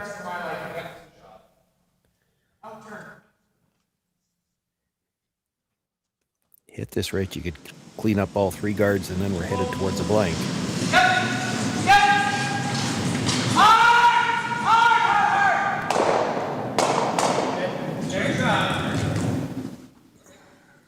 And that does rearrange the hardware there. Yeah, well, and not necessarily headed to a blank yet either. You've got now 2 corner guards, so a better situation for McDonald for sure. Literally a head scratcher for Mike McEwen. what do you do now? You don't want to really play a game of come around the corner guard very bad, but you peel, and you're definitely headed towards a blank. You'd like to see a score go on the board here, even if it's hard to say. Like, there's a lot of argument. There's a lot of teams, and Mike McEwen would be one of them, I think, under normal circumstances.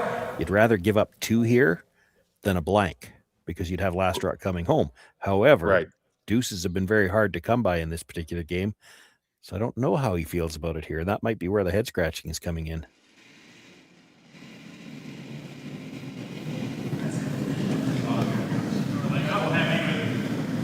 Stay close, back 4.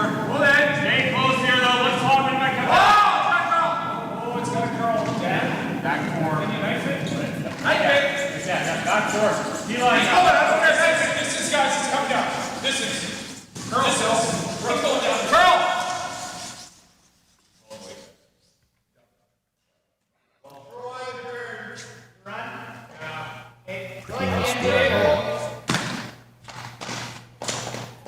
And it looks like McDonald's going to try to play for the blank here. Well, it's not for sure a blank yet. If you could make the run back now, the 2 corner guards are both yellows.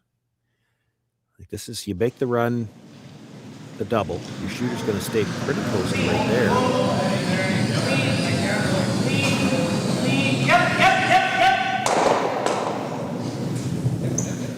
See, that way he rolls to the other side, but it's 2 yellow guards now. That's the key.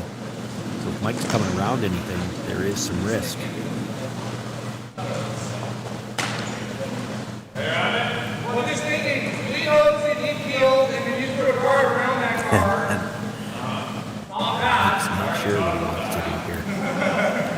He's seen this McDonald team make so many runbacks already in this game. You don't really want to give him the chance to blank, but Yeah, like if you're going to cover up this, you're cover right here. Well, Mike doesn't get to complain about people making runbacks after that last one. But this is the play. If you're going to draw. Yeah, I'm going either go or draw. I just think as soon as you hit this, I'm seeing a play. Probably. I mean, you can draw a guard around that guard, and then he can't just get rid of it. Then he might just draw. so this gets nose hitting the yellow that's tight to the rings. That's not bad. Jordan tries to draw around the corner guard. It's so high. I don't think there's anything you can draw around that that you can't chase.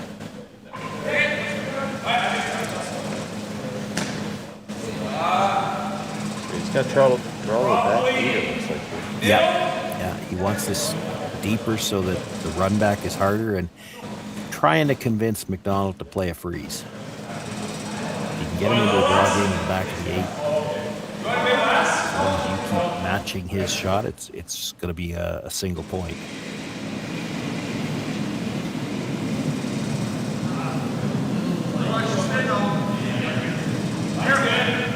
Here's Colton back. Hey, mine's great. Line is perfect. Mine's great. Back forward. Hey, go on. Put it down. Oh, you got to grow, guys. Tight. Right over there. Tight. Tight. Keep going. Keep going. Keep going. Keep going. Keep going. You get a half under. Yeah, it's pretty good. Is Jordan going to take the bait? It's like a rock behind the T-line. So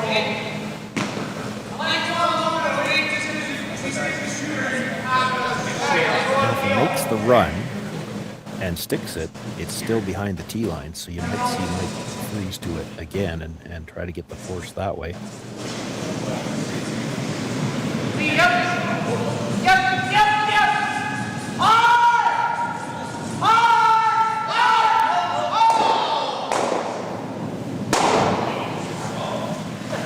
Yeah, away he goes. Another run back made.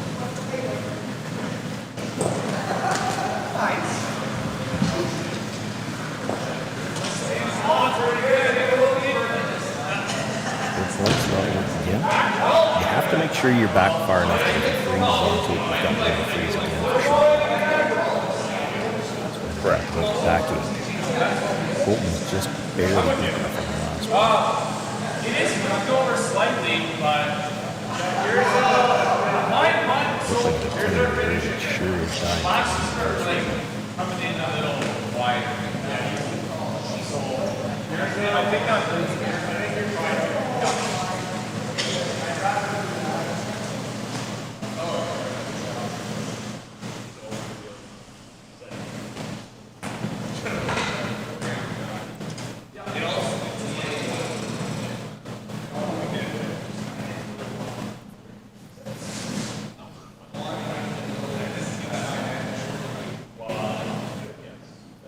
McEwen getting ready to settle in.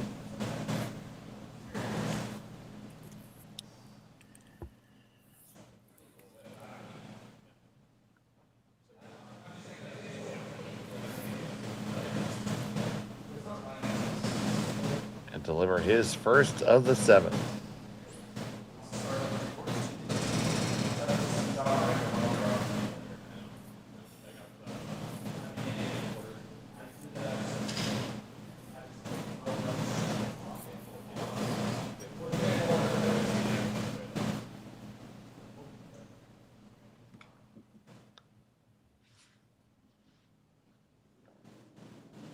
One final check with the front end, and here we go.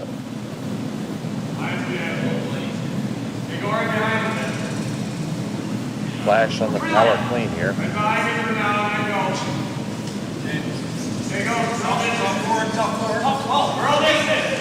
Now trying to make sure it gets there. This is way out wide. They switch up to get March to try to bring it over. Can they get it far enough and deep enough? Looks like less weight than Colton from the get-go.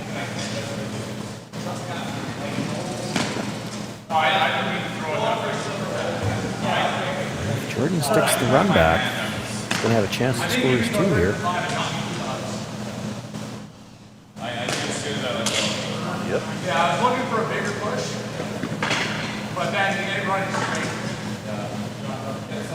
All the insightful commentary I had for that.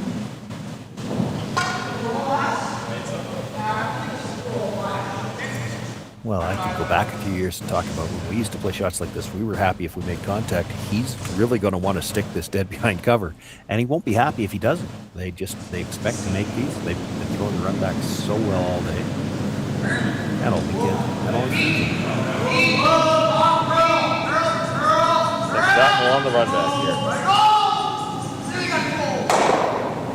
Oh, no. Well, Sean Joyce this time with the commentators. Yeah, I just want to be in a good map, that's all. I think you just get him left. Give him a chance to try for the blank, so he's going to split the rings. We'll give him one. But just not give him a chance to play for the blank. Is it outside his button then? Yeah. Yeah, exactly. Like top button. Yeah. Brings it towards the draw for a tie.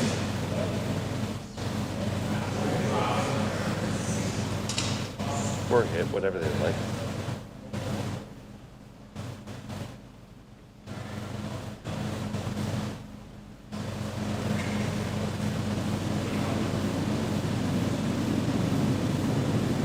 Like McEwen. Maybe a watcher. It's hanging right now, so head. They go real deep. Hey, no, it's no chance. It's coming down. It's coming down, guys. Coming down.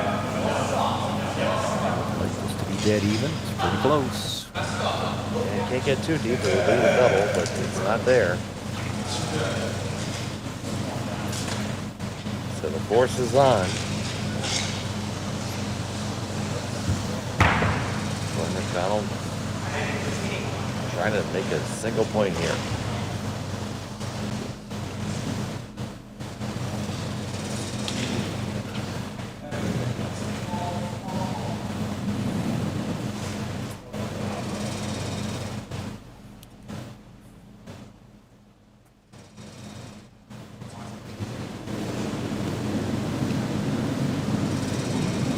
Final still in the 7th.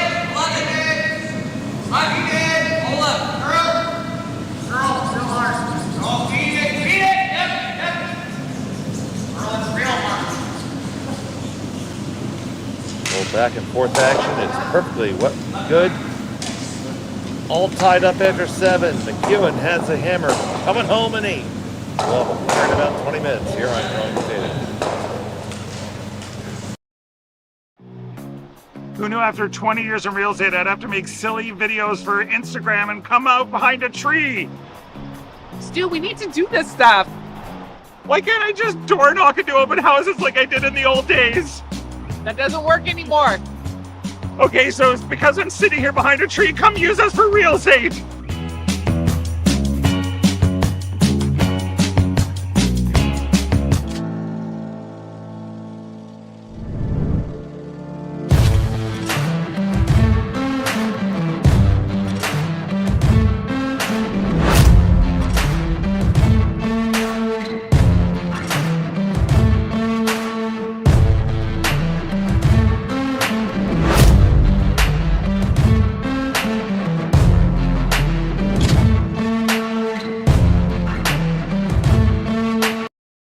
All right, real talk for a second. If your snack situation hasn't changed in years, maybe it's time for an upgrade. The Chocolate Lab makes legit chocolate that's worth paying attention to. That's it. Back to whatever you were doing.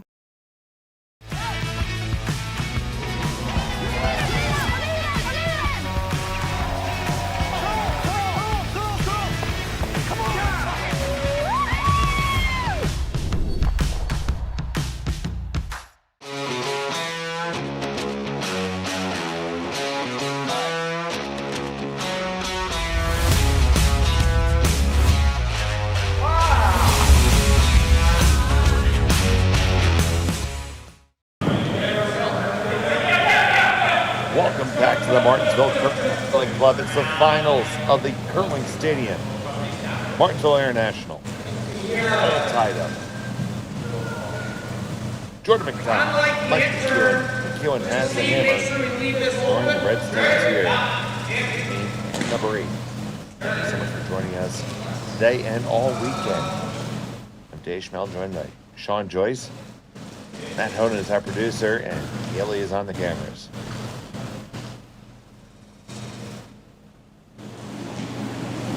And Sean, it's been a lot of nip and tuck, but it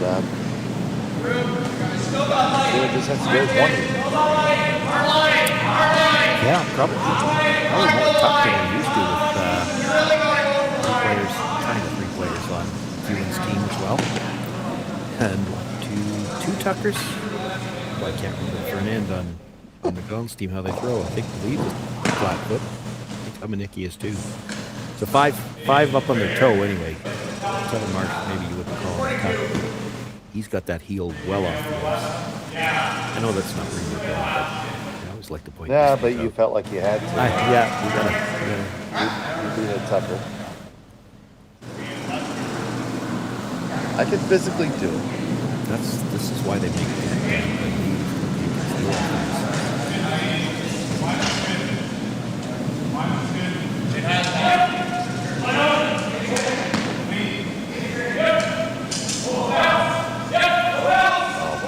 Wherever you are, whether you throw a tuck or if you throw a flat foot delivery, thanks for joining us here on Curling Stadium. Love you all.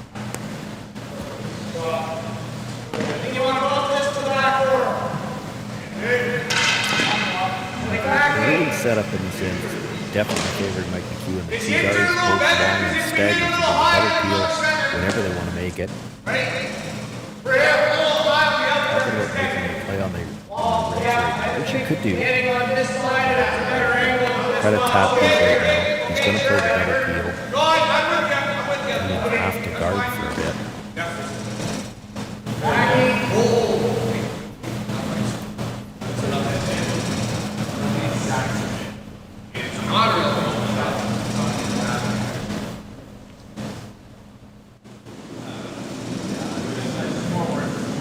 It is tough. So 6 of them. 6 of them.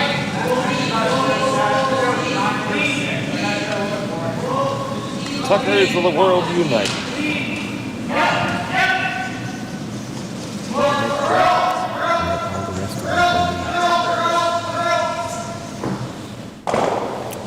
Really needed to get to the nose on that.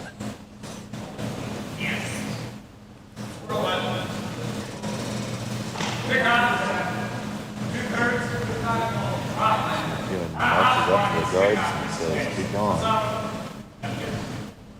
Extremely high guards. Probably have to guard the yellow. Guard the center line. They'll try to run it over the top of the yellow and get 3 rocks out away. You don't have much left to work with. 3-1 away right there.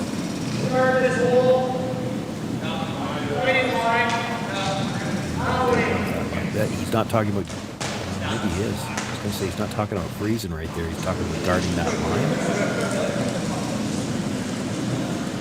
If you guard that line, they play them peel over the top of the yellow that's already in the ring and try to move 3 out of there.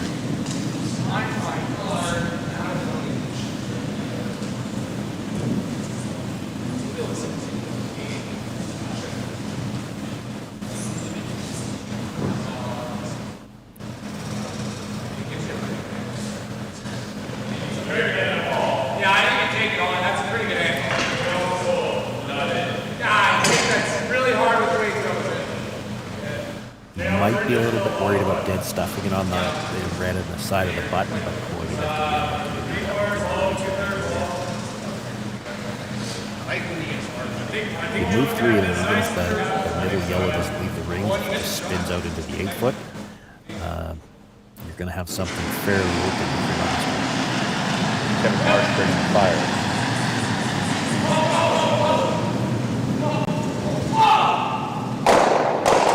One, 2, 3, moving. There they go. That guard needed to be in line with the yellows, so he couldn't play that. Taking a look at it here, Sean.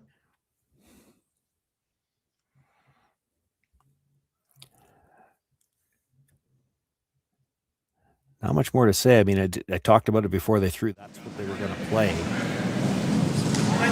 Now, where do you put the next guard? Maybe your best spot for a guard, rather than right on the center line, they're just going to peel that from the other side. You try to put something, so as the logos come on, if you put something right on the R in the rock channel, maybe just slightly to the straight line on there. But there's jams both ways. There's a jam in the rings, there's a jam on the corner guard. You're going to need a bit of a mistake at this point in time. And Mike McEwen, on the other hand, doesn't want to give you that opportunity.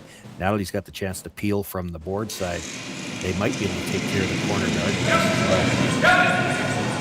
They're going to try that. Hope flash on the delivery.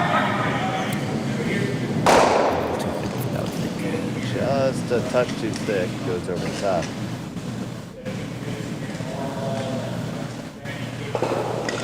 See where Jordon elects to leave this one.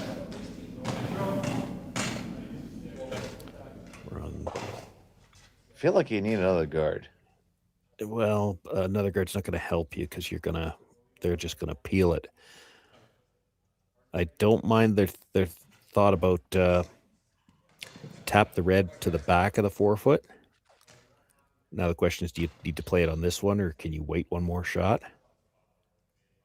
I think if you're tapping it back, you can afford to wait one more shot. So then the guard, somewhere where it might jam is more important. So if you tap it back, they play the double on the one in the rings.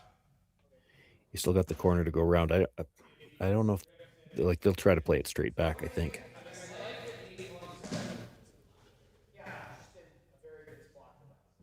Could freeze to it, let Mike blast it out, then know you're going to go around. He tries the run back. If he misses it, you can sit 2 on him anyway. It'd be nice if we had the rock counter right, wouldn't it? McDonald does not have last rock here. He's only got 3 left.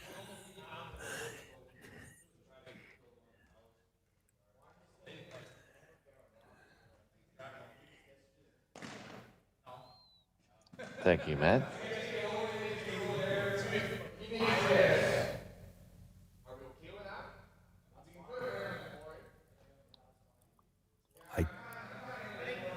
I'm not sure what they're talking about as often as they're not talking about hitting. I think they're talking about coming around the corner and hoping that Mike, trying the run back, hits it just off the nose and rolls something closer to the center line.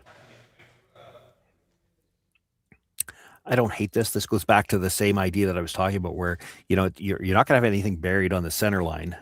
So you're hoping to sit 2 and maybe hoping that Mike rolls out. So they're going to come around the corner guard for now. You hope the run back is missed.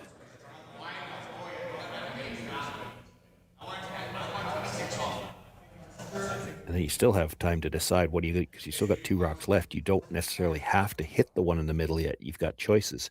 You could still play the tap back on it. So talking about what this line does, because controlling the rolls has not been either team's strong point.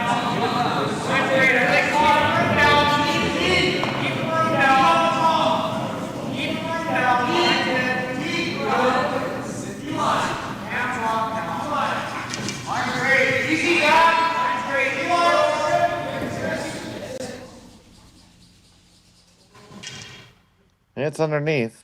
Second shot. Full 12. So the run back might have to roll a little closer to the center. I mean, you could hit this right on the nose. You don't need to stick it. You could hit it over the top a little bit too and maybe lose the shooter. Hold the flash.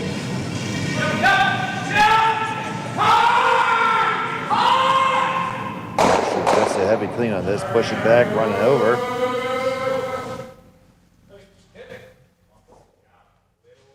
Well, now. Yeah, now you're tapping back for sure.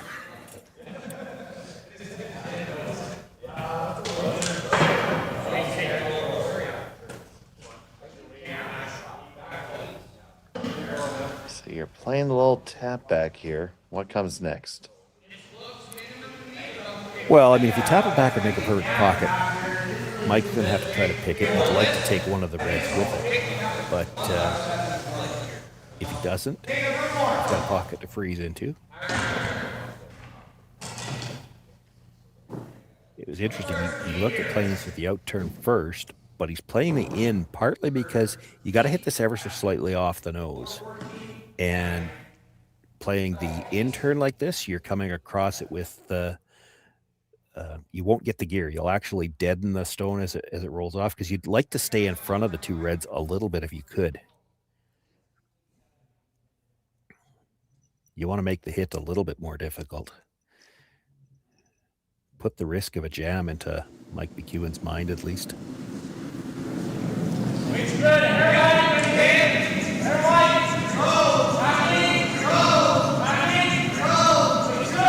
McDonald look for the tap back here.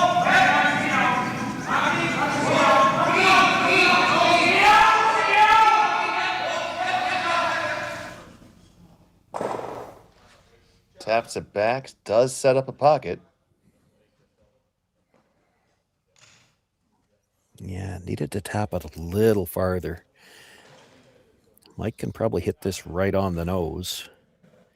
Get the double. You probably don't want to overlap the 2 reds.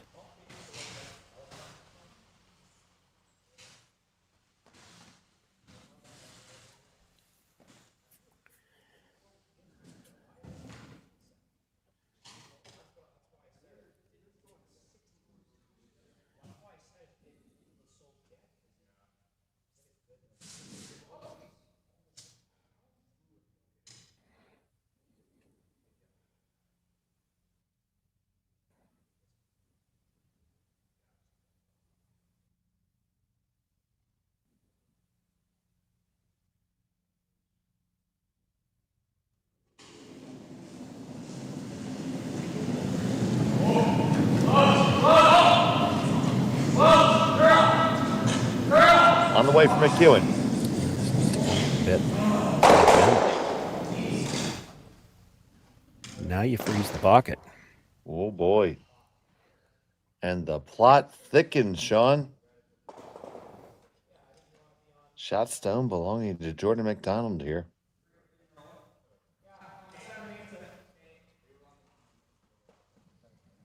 Put it right in that pocket.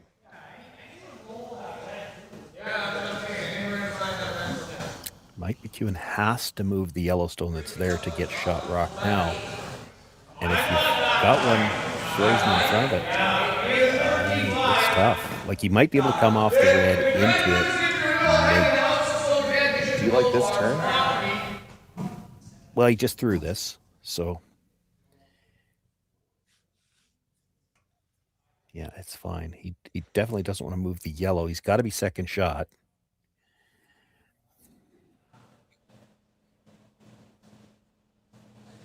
So what of a turn of events here in our final in Martensville. Jordon McDonald looking to possibly set up the steal.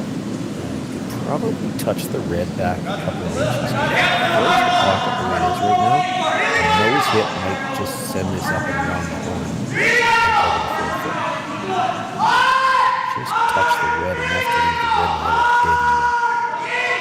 Also, gotta hold the line. This is over curling. where does it end up? Moved too far, I think. You could get away with moving it as long as you had stayed on the high side, but there's a double available.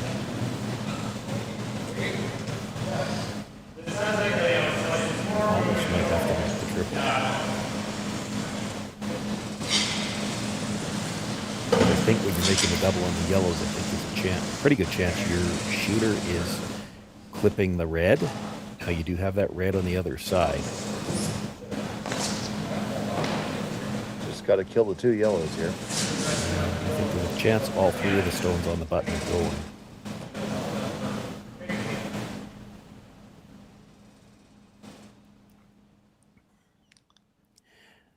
Doesn't have to. You hit about a thick half, probably enough to make the double and go over the top of your own stone. So Mike McEwen facing a loss here. Final stone, the 8th for the win. Needs to kill both these yellows. Will it be able to hold it? It makes contact. And it stuffs it, and it's a steal of 1 and a victory for Jordon McDonald at the Curling Stadium, Martensville International, by a score of 4-3, Sean. Yeah, outstanding game. I went right down to the last shot.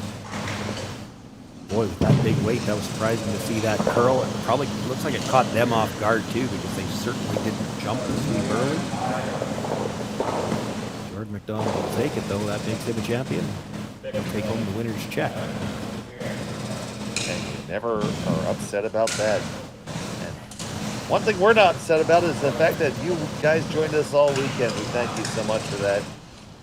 We appreciate everyone who watches us here on Curling Stadium every week.